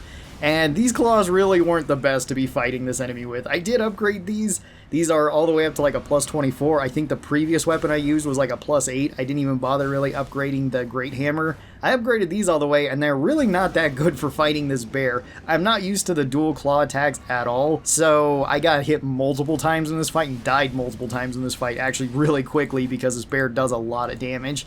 But I eventually managed to beat him. I believe this was on our 6th or 7th attempt. I actually didn't fight this boss the first time I played through the DLC either. He is rather rough though. His AoE attacks are pretty bad. His weird swings where he can do more damage after they hit are also not something I'm super used to. But so long as I could stay towards his back legs and just keep clawing at him, we could trigger the bleed procs, and that eventually killed him. Wasn't really a clean win by any means, mostly just trading with him when I did get close. But that was the way that I ended up winning this fight, and that marks another weapon off of the list. And then the final boss for today was going to be the other Death Knight that's right near the bear. You can find this in the catacomb nearby. This one's got the 2-handed axe, which we can take after this fight. For this, I tried using the bestial claws to actually fight this guy. It didn't really work out, so I decided to swap weapons because these guys just don't really stagger from weapons like that. That will probably be better used on a weaker enemy, or at least an enemy that's easier to stagger. For this, I used the Great Sword of Solitude, and this weapon is fantastic. I absolutely love this weapon. It's so cool. It looks great. It feels good. The ash is really strong. I did throw some upgrades into this, but not very many. I think this is like a +6. I don't think it's fully maxed out or anything like that. It's really hard and it's really satisfying. This made it so this fight was much easier than it was on those other 2 attempts, and we beat him on the 3rd attempt, getting his axe, so we can use that the next time too. Day 2 of the DLC, and first up we've got the Chinese lion here, the dancing lion. This one is actually one of the very first bosses that I fought on my first run through, as it seemed to be a lot of people's first boss that they fought on the first run through. This one's a very awkward thing to fight because, man, does the camera like to just pan around weirdly whenever you're trying to lock onto it. I usually don't have my camera locked for this fight because it just makes it way easier to run around the lion. The lion does have 3 separate phases, sort of, that it can switch between, where it's got an ice, lightning, and wind phase. It does pretty good damage, and it has a lot of AoE, and all of its breath attacks have really high AoEs as well. So this one can be one of the more difficult boss fights to actually beat in this DLC.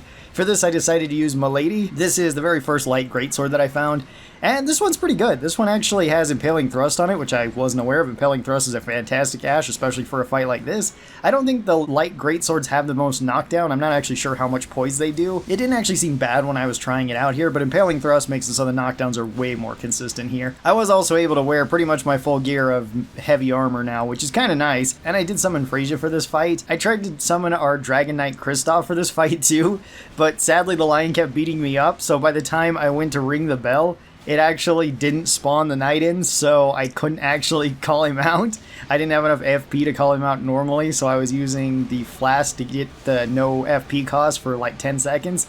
And I got beat up for the first 10 seconds of this fight, so he didn't show up for this one. I did manage to beat the lion on our first try, though. Actually, Freyja beat it for us, which was kind of nice while I was over here healing. And we got the Remembrance of the Lion, as well as the Beast Head for this, which are kind of okay. I might use the ash from the beast, but that's probably about as far as I'm going to use it. On to our next boss is one of my absolute favorites of the entire DLC, which is R'hllana, Twin Moon Knight. This is Rennala's sister, which it doesn't help me that their names are so close and I get them mixed up every single time. This fight is just really cool though. She has some of the coolest attacks in the entire game in my opinion. Her fighting style is really awesome. She has 2 light greatswords that she dual wields. For this, I was once again able to summon them for this, so I got Lita, and this time my Dragon Knight actually showed up, which was a real big bonus because a lot of the time he just tanked and poked with his shield and spear. He was actually really strong in this fight. I did get him up to level 9, so that certainly helped. For this fight, I did use my Claymore, which was at a +20 for this fight. I had been steadily getting this thing leveled up and waiting to use it on a strong boss. She has a good mix of heavy attacks, light attacks, spinning attacks. She can move around really fast and she can combo really quickly, so you do have to be aware of that with her. She also has magic, a lot of magic, where she has our Twin Moons that she can drop on you, which can do a lot of damage. Also, once you get her to half health, she ignites one of the swords and magic infuses the other. So now her attacks become much more deadly, where she has explosions, ranged attacks, well, even more ranged attacks than she did previously, and just high damaging combos all the way around. She is a pretty tough boss, but I did barely manage to beat her. I ran completely out of healing for this fight, and she did kill both of the summons for this, but I did beat her on the first try. Now onto a boss that I actually hadn't fought previously. This is the Black Knight Garrow, who's just kind of below Rennala's castle, so you can just drop down here and fight him. I actually wasn't even aware that this guy was a boss. I didn't fight him my very first time going through, and I just figured he was another Black Knight, and then he started using his weird tongue moves on me, which, I mean, that doesn't sound quite good when I say it in that context. And it honestly wasn't very good. He beat me up pretty bad throughout this fight. I tried using the Omen two-hand sword here, and this one just wasn't actually maxed out. I think this was like at a +9 or a +10. I upgraded a little bit more after this, I believe. But it just wasn't really high enough damage, nor did it do enough stagger to him, so he beat me pretty bad the first time around.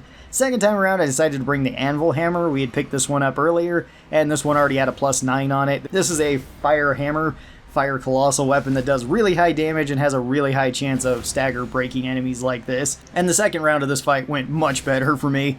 I beat him down really quick with this, and we were able to beat him, getting his Great Shield, which is going to be kind of useful if I need a Great Shield to beat something to death with. And then on to a new area. This is another dungeon that I had never actually been in, and I didn't know exactly what we were going to be fighting. Before this, I had upgraded that cleaver that I had talked about, so I did want to use it for this fight. This was, I think, a +14 on the cleaver, and this is against one of these named guys.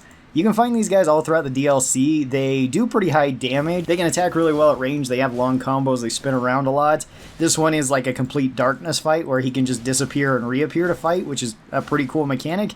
By the time I was actually getting to him, though, this is when I could use my complete armor set. And I was also using the Bull Goat Talisman on here, so we end up having like 130 poise for this fight, which makes it so I could just tank through every single hit that he swung at me and just swing right back into him. And at that rate, I was doing more damage than him, so knocking him down became pretty easy.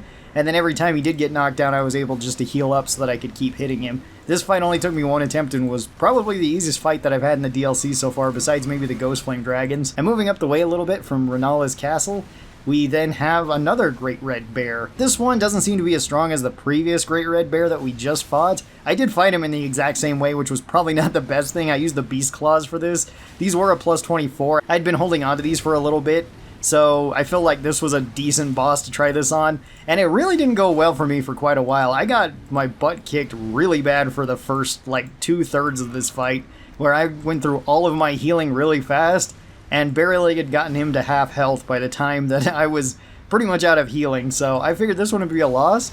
But after that, I seem to be doing a whole lot better, just being more patient, dodging his attacks, and attacking when I could. These ones do still have bleed proc on them, which definitely made a difference here. And I was able to actually beat this guy on our first try, which is pretty cool. He doesn't really give us all that much, just a pelt, which is kind of good, but it isn't really going to be better than our current armor. Up the ways from the bear is the Golden Hippopotamus, and this guy can be kind of rough. He's got a lot of heavy attacks, he's got a lot of combo attacks, his attacks are kind of weird. They did fix him since the last time I played through the DLC, where his grab attack doesn't have like a vacuum on it where it can suck you back in, which is good. I didn't really have a problem with that the first time through, because I think I beat him on my first try, and I think I only got grabbed once. But on this run, I did die several times. The spikes that he throws out don't actually do that much damage, but the weapon I have really doesn't stagger him. For this, I use the backhand blades, just the regular ones that you can find on the side of the road. This was blood infused, and I believe this was like a plus 14 on them. So not really the highest amount of damage. I'm also not entirely certain if the backhand blades actually have a riposte. If you know that, please tell me, because I never got a riposte on this. Even when I went up to do just a regular light attack to the head, it never triggered, so that was a little bit disappointing, but it did help when we actually managed to beat this guy. This guy took me one of the most attempts on this day, where this one took me about 7 or 8 tries to actually beat him. I got close a lot of the times, but just couldn't finish him off until this time. I then went exploring a little bit more and found another nearby tomb. I didn't even recognize this tomb, but this is the tomb to actually get into the Abyss, and that means that there is another boss. And this guy is really annoying. This is probably one of my least favorite boss fights in the DLC. He constantly sits back, throws magic, teleports away, throws more magic, summons guys to body block you, and just keeps throwing more magic. He's not very fun, he's really not engaging to fight. I wonder how a fight between him with a caster would be, or between like a ranger. I feel like those playstyles would actually fare much better against this guy, where you could just keep staying back and keep shooting him. You'd also probably do better against his magic, since you would likely not be taking as much damage from it, at least if you're another caster. Yeah, this fight took me multiple attempts. I also tried multiple weapons against him, where I tried like the Crystal Rot Sword, that didn't really work. I didn't really want to go back and get upgrades because I'd have to go all the way through the dungeon in order to do that, so I was just using whatever weapons I had. I ended up settling on the Star Fists, and they became the weapon that I really wanted to use. So these ones are pretty nice. They do high damage, they have bleed on them, they have very low requirements, they're fantastic for like a low-level character. At least if you want to run to the capital and get him. And if I can get him in a combo, I can do a lot of damage. Unfortunately, I died to this guy multiple times too. This one took me also like 7 or 8 attempts to actually beat this guy. At least I was dying fairly fast, and I could kill him pretty quick so long as I could get close. The last attempt here, I was really surprised I survived because I got body blocked so much and nearly died quite a few times, but we did manage to beat him, and we got his spear, which is another pretty decent spear since it has bleed on it. And then to finish off the day, I had another boss that beat me several times, and this is Messmer the Impaler. Messmer is one of my favorite fights out of the DLC. I think he is really cool. He has some really awesome attacks, although I never get the timings down right on his spear attack. I'm always a little bit too early or a little bit too late on just about every move that I had. Once again, I did try to fight him with actually several different weapons, and this fight did take me about 15 attempts to actually win, where at first I was trying to fight him with Relana's swords, and that just wasn't working. I forgot one of them was fire, so, and I'm pretty sure Messmer takes reduced damage from fire, so that didn't really help, as well as I had to cheat them out with the flask, so wasn't really the best thing to be using to actually try to fight him. I then tried to switch over to Rivers of Blood to fight him, since I hadn't used that one yet either, and I finally got enough Arcane to actually cheat it out, as well as the Arcane Talisman, which definitely helped since I didn't want to be using the Source Seals. I forgot that one was also fire. I just thought it was only bleed. So yeah, that one also didn't work out so well, and I'll save those weapons for later. I actually settled on the Blood Fiend's Arm to fight this guy, which is kind of an overpowered weapon for PvE, because its heavy attack has bleed on it, and if you use that and bleed infuse this, you can proc bleed really fast. It makes it so proccing bleed is really, really strong. I actually didn't really do that, as I just heavy infused this and used it with Savage Lion's Claw, which did give me enough knockdown to actually knock him down multiple times. And once I got through the first phase, his second phase I actually managed to beat the very first try, which was very nice, because I had just been stuck on his first phase for quite a while here, so getting to his second phase made me feel a lot better. He also has a lot easier to dodge attacks, I think, even though there's a whole lot more going on and there's more visual stimulus going on in this fight. It's actually fairly easy to dodge the snake heads, at least for me, and it's easy to combo into hitting him when he's just going in and out of the snake.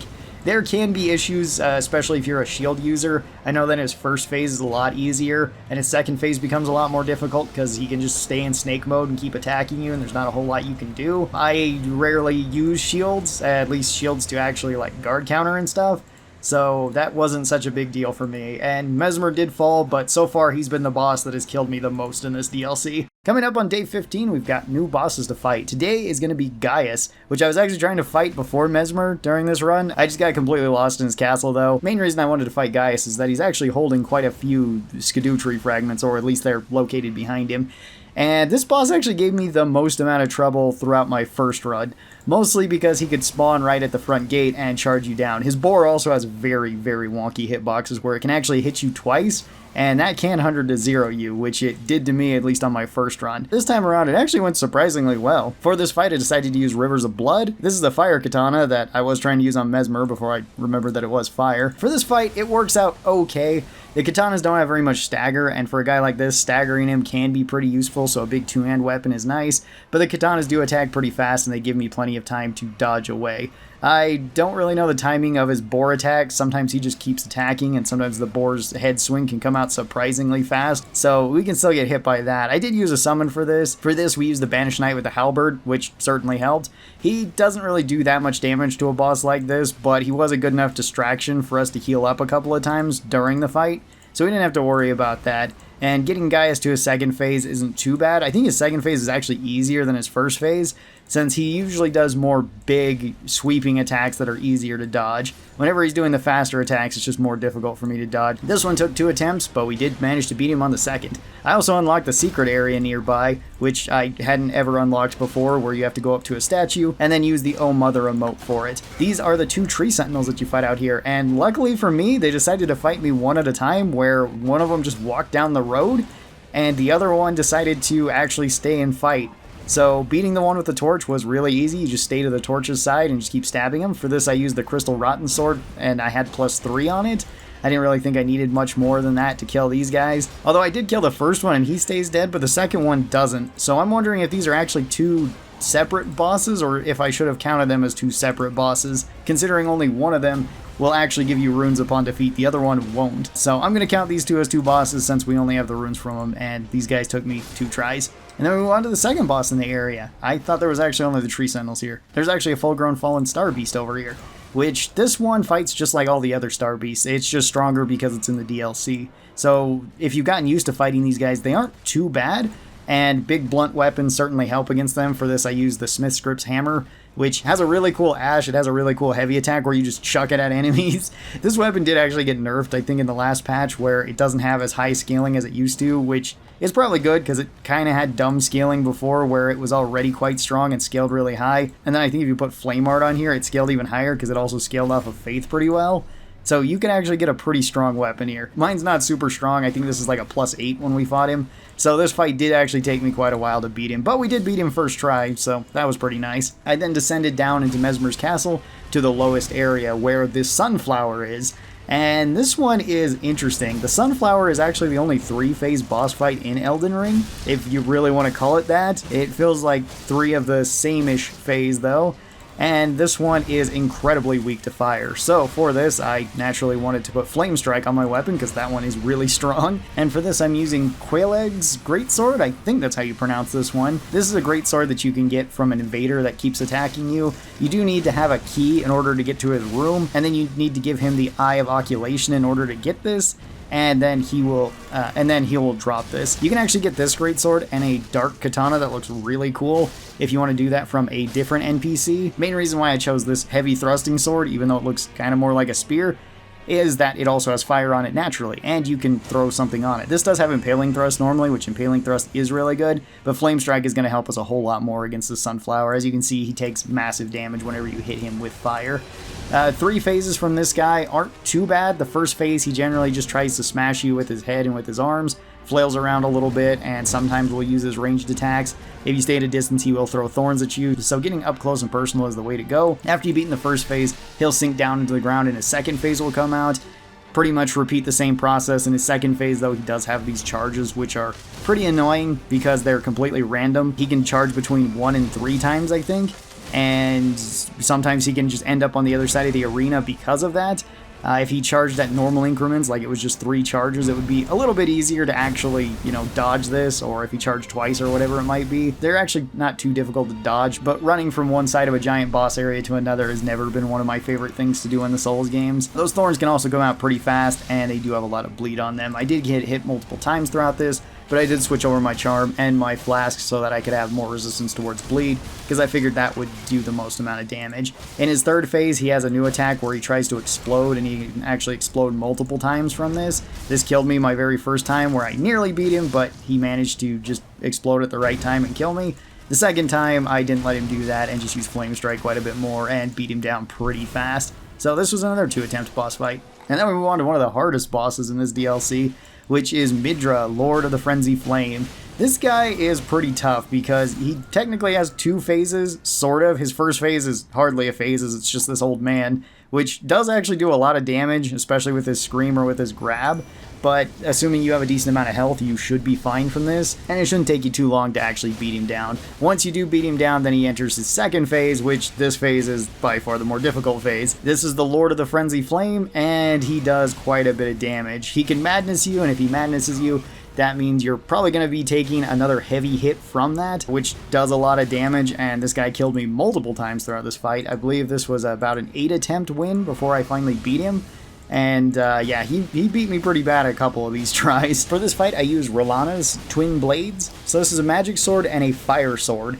And this guy doesn't seem to take any reduced damage from fire. I could be wrong about that, though. So maybe this wasn't really the best pair of weapons to be fighting him with. But these weapons are pretty cool. They attack pretty fast, they have long combos, and they can do pretty high damage. Unfortunately, they also have a lot of requirements, so I did have to cheat this out with the flask, because I had the strength and the dex, but not the intelligence and the faith that is required to wield these weapons. These weapons are also just a little weird when it comes to scaling, since they require all of those, yet these swords mostly scale off of dexterity, at least if you're using them normally. If you're using the Ash for them, then they become infused, where one has magic, one has fire, and then the fire one scales off of faith more, sort of, faith and dex, and then the other one scales off of intelligence and dex.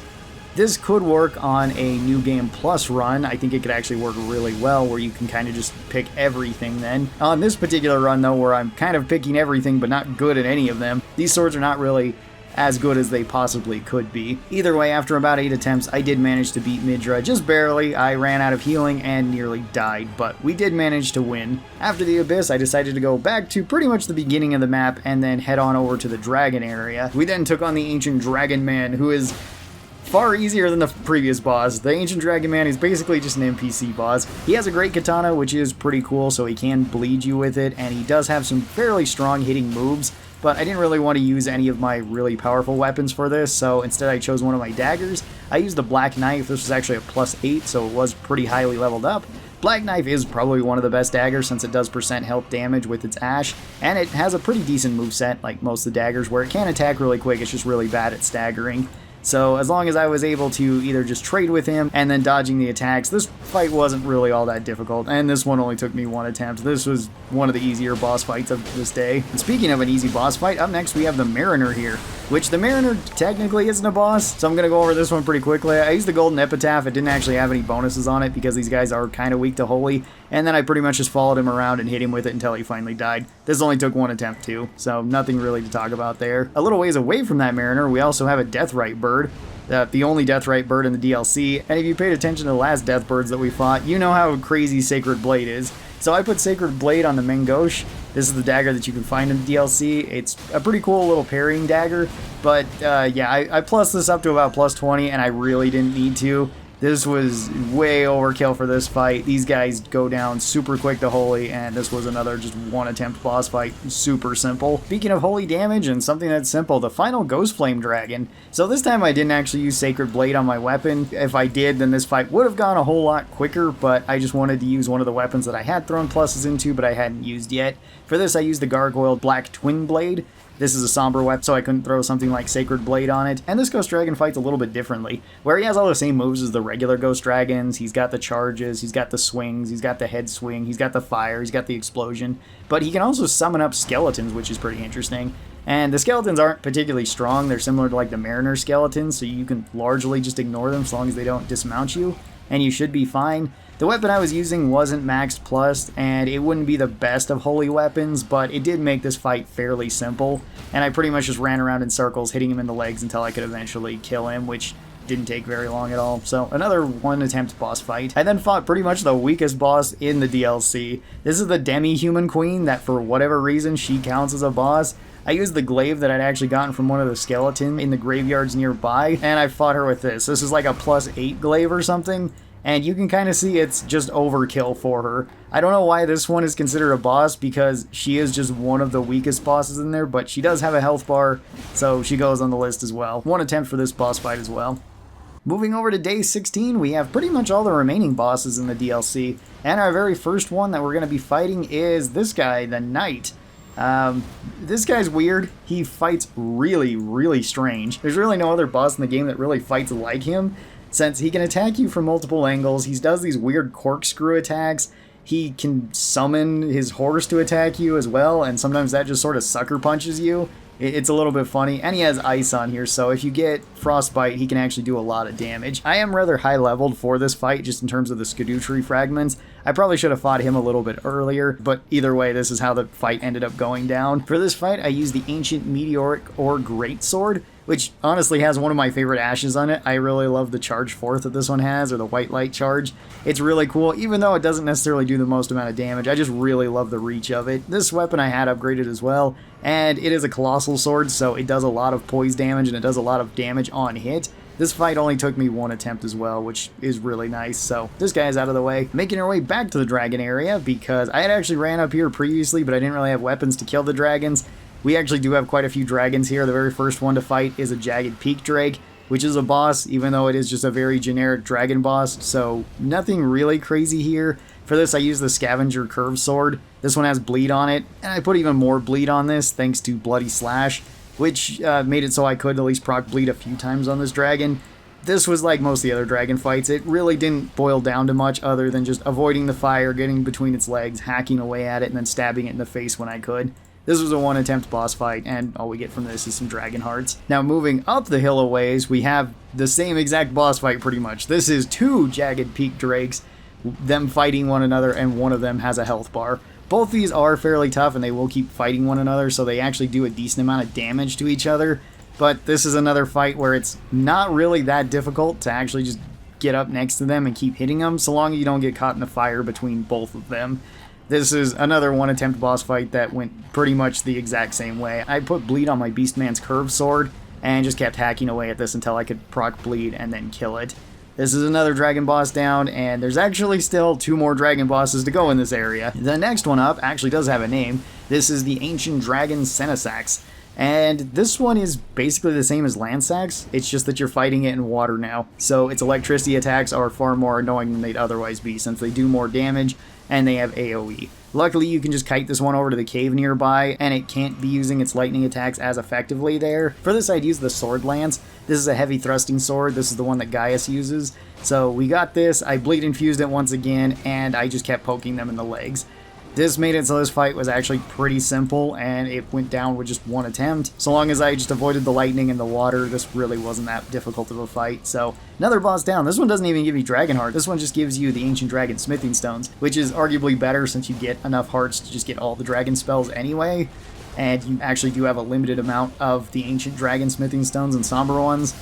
So, a little bit of a better reward, but not really that fitting for a named dragon. What is a lot more fitting for a named dragon is this one, Bayle. So Bayle the Dread is arguably one of the coolest bosses in the DLC. He's definitely one of my favorite designs, he's one of the coolest bosses in the game, and he's pretty fun to fight too. For this, I decided to use the Dragon Slayer's Great Katana. This seemed really fitting to actually fight a dragon with, and we did summon Egon for this fight. I actually missed his summon though. I ran past it and died the first time here just because I couldn't find it. I was looking around for it. The second attempt, I spent half of my heals actually just looking for this summon. Once I finally got it though, then we got into the fight, and Egon hits like a truck. Great bows are amazing against dragons like this. They do really high damage, especially if you hit them in the head. And Egon is a really good NPC to summon here, as well as he summons us inside the arena, so it actually doesn't give bonus health to the boss, which is a really big advantage.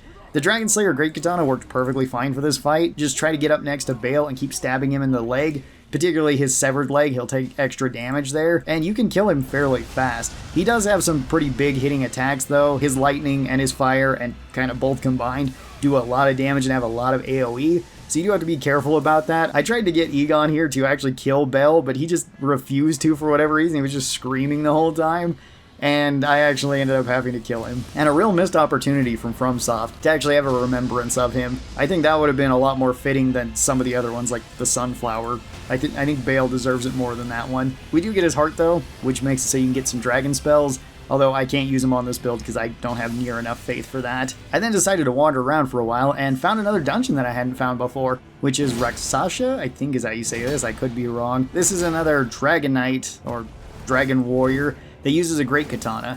This one is a pretty cool looking Great Katana, and their armor is interesting. I attempted this fight with the Black Knight Twin Blades, and I didn't really have pluses on these. I think it was like a +4, and it didn't really go well. I couldn't really trade with this person, and when they did get their bleed proc, it did kill me, so that wasn't good. Second time around, I decided to use a colossal sword that I had. This was the Moonrithiel's Knight Sword that we had picked up, and this one I did need to cheat out the intelligence for because I did not have it. Luckily, I could do that pretty easily with my equipment though, because it didn't actually require that much more intelligence than what I had.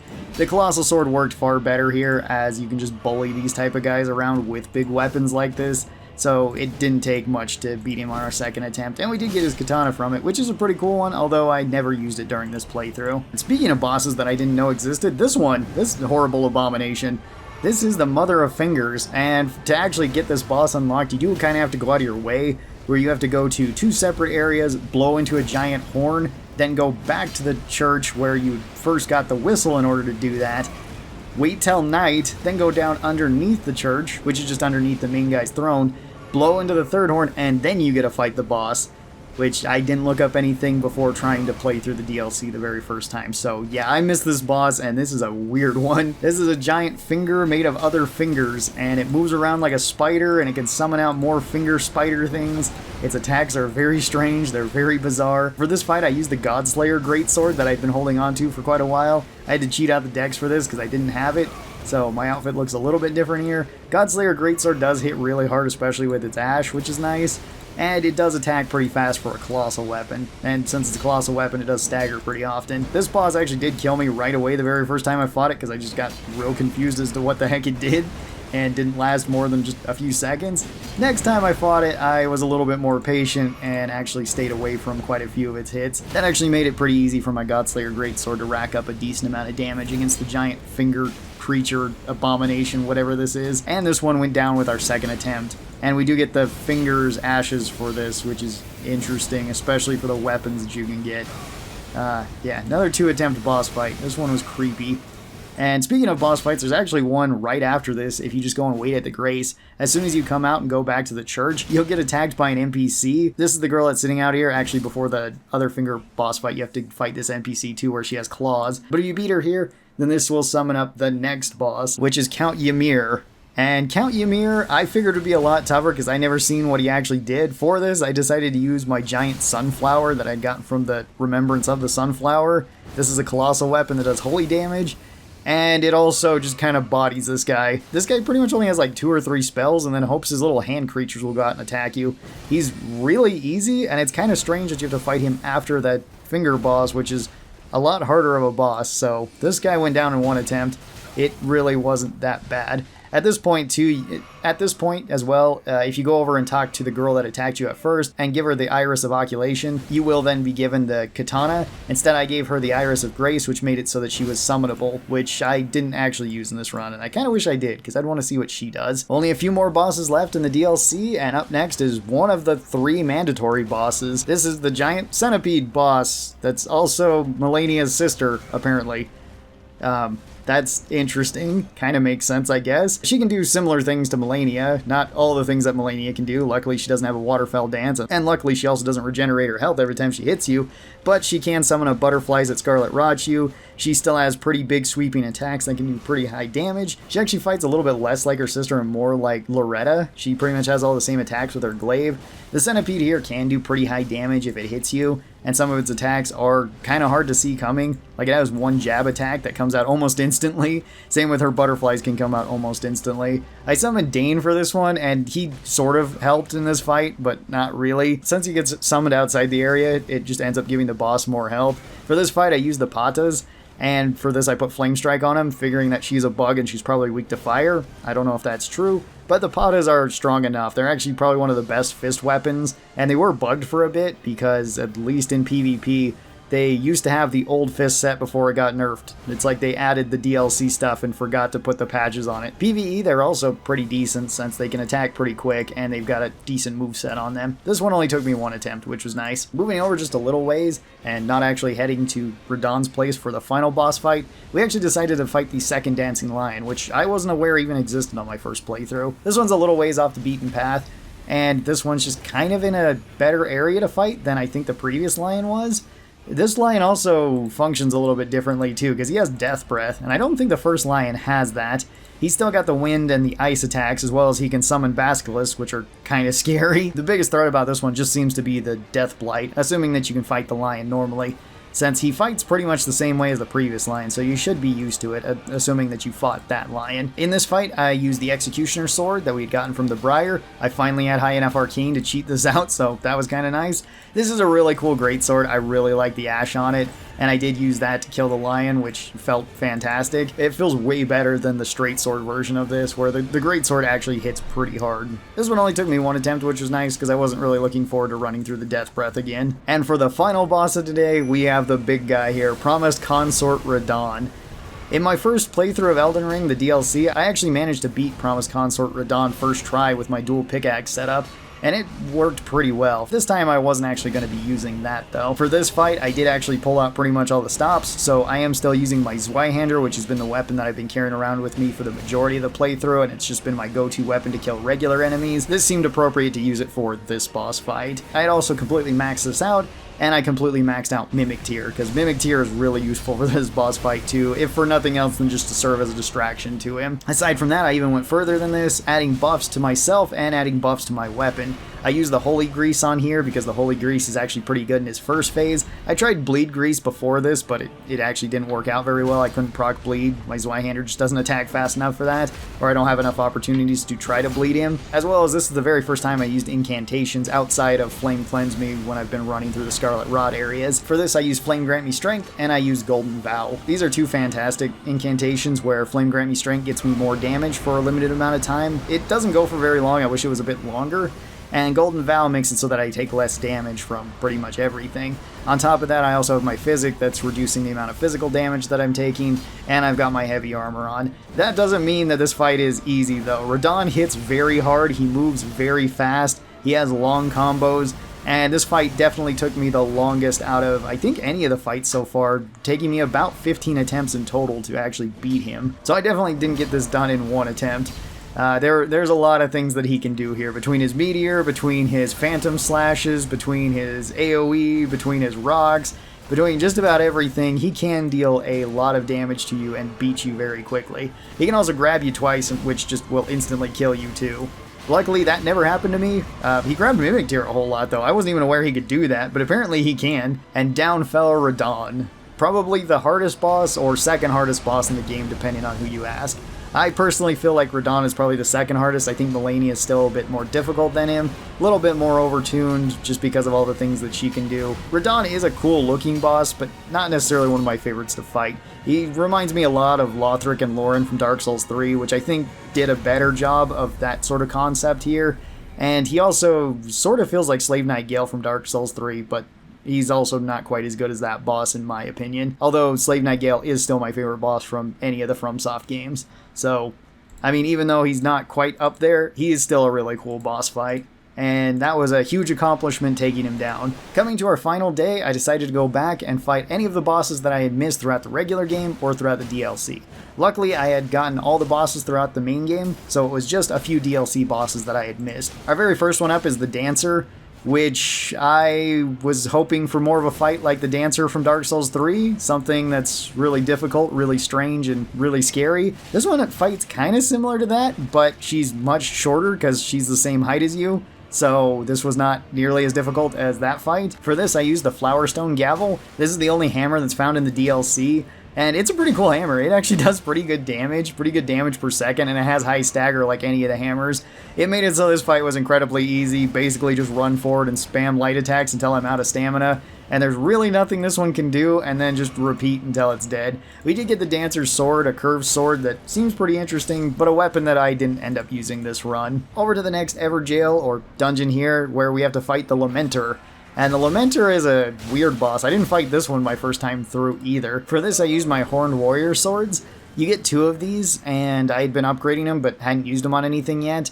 These ones have a pretty good moveset. I like the way that they attack, and this boss really isn't that difficult. He mostly just tries to teleport around, or at least make clones of himself, so that you can hit them, but they die in one hit, and for weapons that attack this fast, it's really easy to go through them. I also really wasn't aware he did that, because on my first attempt here, I just kept beating up the actual Lamenter here. So once you beat him up enough, the other clones disappear as well. And I wasn't made aware of that until like his next phase. Either way, this fight was incredibly easy, and I basically just ran forward and spammed light attacks until he was dead. I got the Lamenter's Mask here, which I don't actually understand how to use it, because I wanted to see what my head looked like swollen. Those were actually the last 2 bosses that I had to beat in the DLC. We had killed all the other ones.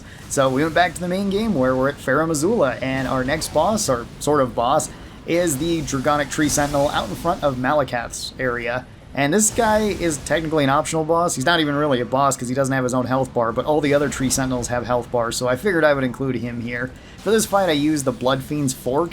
This is a spear that I'd gotten from quite a few of the Blood Fiends. Not as many as I did my first game playthrough. I got 2 of these, I think, this run, and on my previous run, I'd gotten like 4 of these, not even from killing very many Blood Fiends. This spear does have bleed on it, which is nice, as well as it has a pretty decent attack set, especially for fighting a guy like this. Sometimes the spears can be a little bit awkward, especially on dragon enemies, because you can stab right past them. That wasn't really a big deal here. We're also very high leveled for this area. We're like 190-ish by the time we're here, so way over leveled for this part of the game, so the rest of the game really shouldn't be that hard. With 1 attempt, we took him down. Then moving from there, we move on to one of my favorite bosses.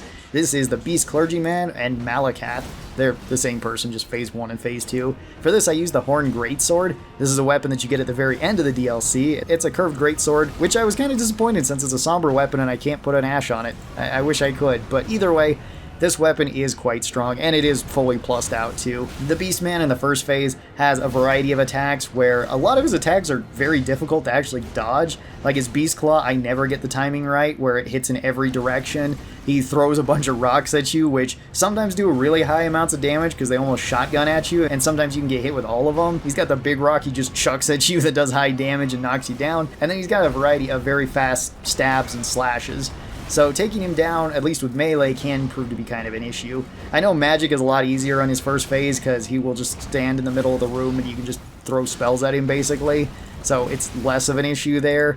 but once you get him to half health, then he'll turn into Malakath, which is one of the coolest boss designs in this game and one of my favorite bosses. This is the big old demon puppy here. He moves around fairly erratically. His attacks are interesting. It's kind of funny. One of his attacks, that's a big overhead swing here, you can actually just dodge by standing still, like standing right in front of him, because he will swing over you. But if you move to the left, he will still hit you with it. So it's kind of a feint that allows you just to do more damage. So if you're thinking of that when you're fighting him, you can actually just stand there and get in some free hits.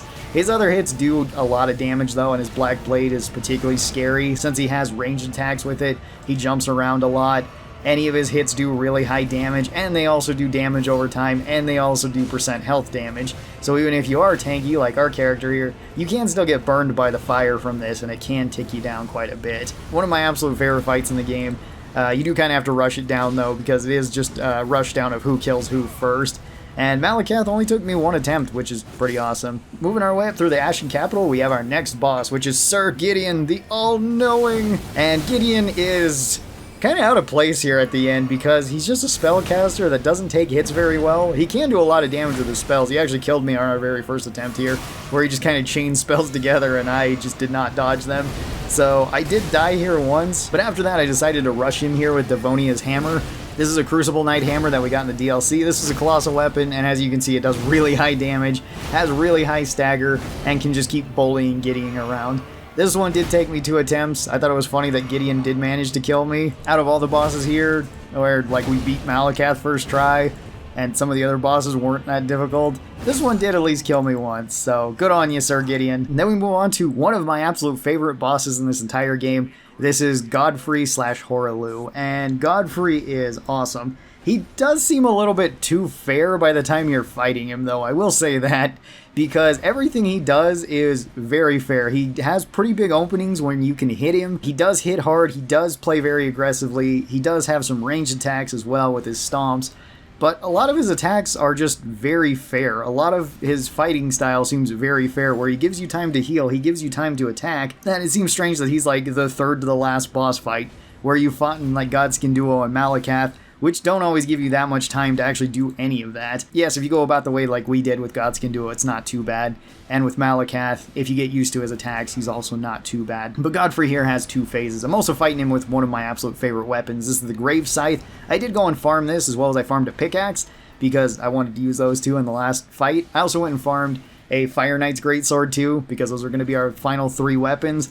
The Grave Scythe here does really high damage, as well as it can have bleed procs on it, which is nice. I put Flame Strike on this, which I didn't use, and I also heavy infused this, which is a pretty fun way to use this scythe. In Godfrey's first phase, it's pretty much the same as when you fought him previously at the capital. Nothing really has changed. His second phase, though, he basically turns into a Tekken fighter and just starts using all sorts of crazy combos here. His attacks can be pretty fast, he can chain them together, and he did kill me once here. Second time around, I played way more aggressive and just managed to bully him, so that certainly helped. That leaves just the final 2 bosses. And up next is Radahn. And Radahn, again, is probably one of my favorite bosses in the game. And kind of a missed opportunity that he's not the final boss in the game, in my opinion. Radahn is this large stone guy here, and he can do some really high damage. He has very big swings, he has a lot of AoE, he can deflect magic, which is pretty cool, although I never use magic, so that's not really a problem for me. He's got one of the best grab animations in the entire game, and he's really cool. For fighting a stone guy, I figured picking up the pickaxe made the most amount of sense. The pickaxe does a ton of damage to this guy, even more so if I wanted to throw on some other talismans, which I didn't. The Spear Talisman in particular is really strong for the pickaxe, because this is pretty much the strongest piercing weapon in the game, and that makes it so every time that you're hitting an enemy that's already attacking, you'll do extra damage thanks to the pierce, and then you have even more pierce damage thanks to the talisman. Radahn is almost always constantly attacking because he has big wind-up swings for every hit. This makes it so damaging him is really easy. The pickaxe also has a ton of stagger on it, so knocking him down is not very difficult. This boss fight only took me 1 attempt, somewhat unsurprisingly here. I knew how strong this axe was against him.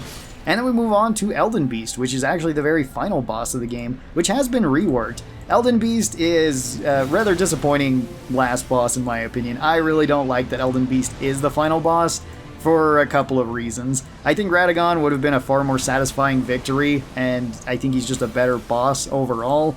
Elden Beast is basically just a dragon boss in a big arena, which before this update you actually just had to run around and hit, which was very annoying. Sometimes this would take forever for you to run from one side of the boss area to the other to get 1 or 2 hits in, for it to just run over to the other side of the boss area, throw a bunch of crap at you, and you just had to run over there and hit it again. I really don't think this was a great boss design overall, although the music is really good and the area is pretty cool. Elden Beast itself is pretty awesome looking too, it's just the way it fights is not my favorite.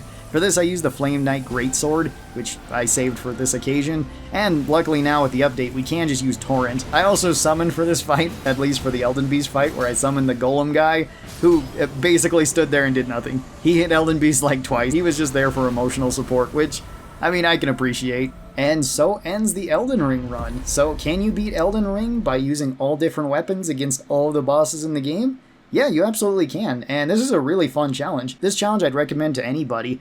There's so many bosses in Elden Ring and so many weapons, and if you play like I do whenever you play through these Souls games, generally I just pick 1 or 2 weapons and stick with them throughout the entire game. I don't really switch off of them. Every once in a while I'll try something else, but most of the time I just end up sticking with something like a great sword, great axe, or great hammer, or a colossal sword. Those tend to be my favorites, and it makes it so I don't really get to experience the other weapons throughout the game. Doing a challenge like this does make it so I can appreciate other weapons. It also makes it so certain bosses are both stronger and weaker than they otherwise would be. If, for example, you know a boss is weak to Holy, like was shown throughout this entire video, you can just put Holy on it and make that boss fight incredibly easy. Or if you know that there's a very weak boss that's coming up in a challenge run like this, it kind of makes you want to try out different weapons, something that you perceive as weaker to use against them. And sometimes you'll be surprised and know that that weapon is actually pretty strong. Other times you know that that weapon is weak and you want to be using it on a weaker boss so you don't have to use it for a later one. That's how it kind of worked out for me a lot with like the whips and the daggers. But then some other weapons that I don't generally use, like colossal weapons or the great spears, turned out to be really good in a lot of instances. And I think the best part about a challenge like this is pretty much anybody can do it. There's plenty of rerolls that you can get throughout Elden Ring. I never needed to reroll my character, but you could absolutely do that.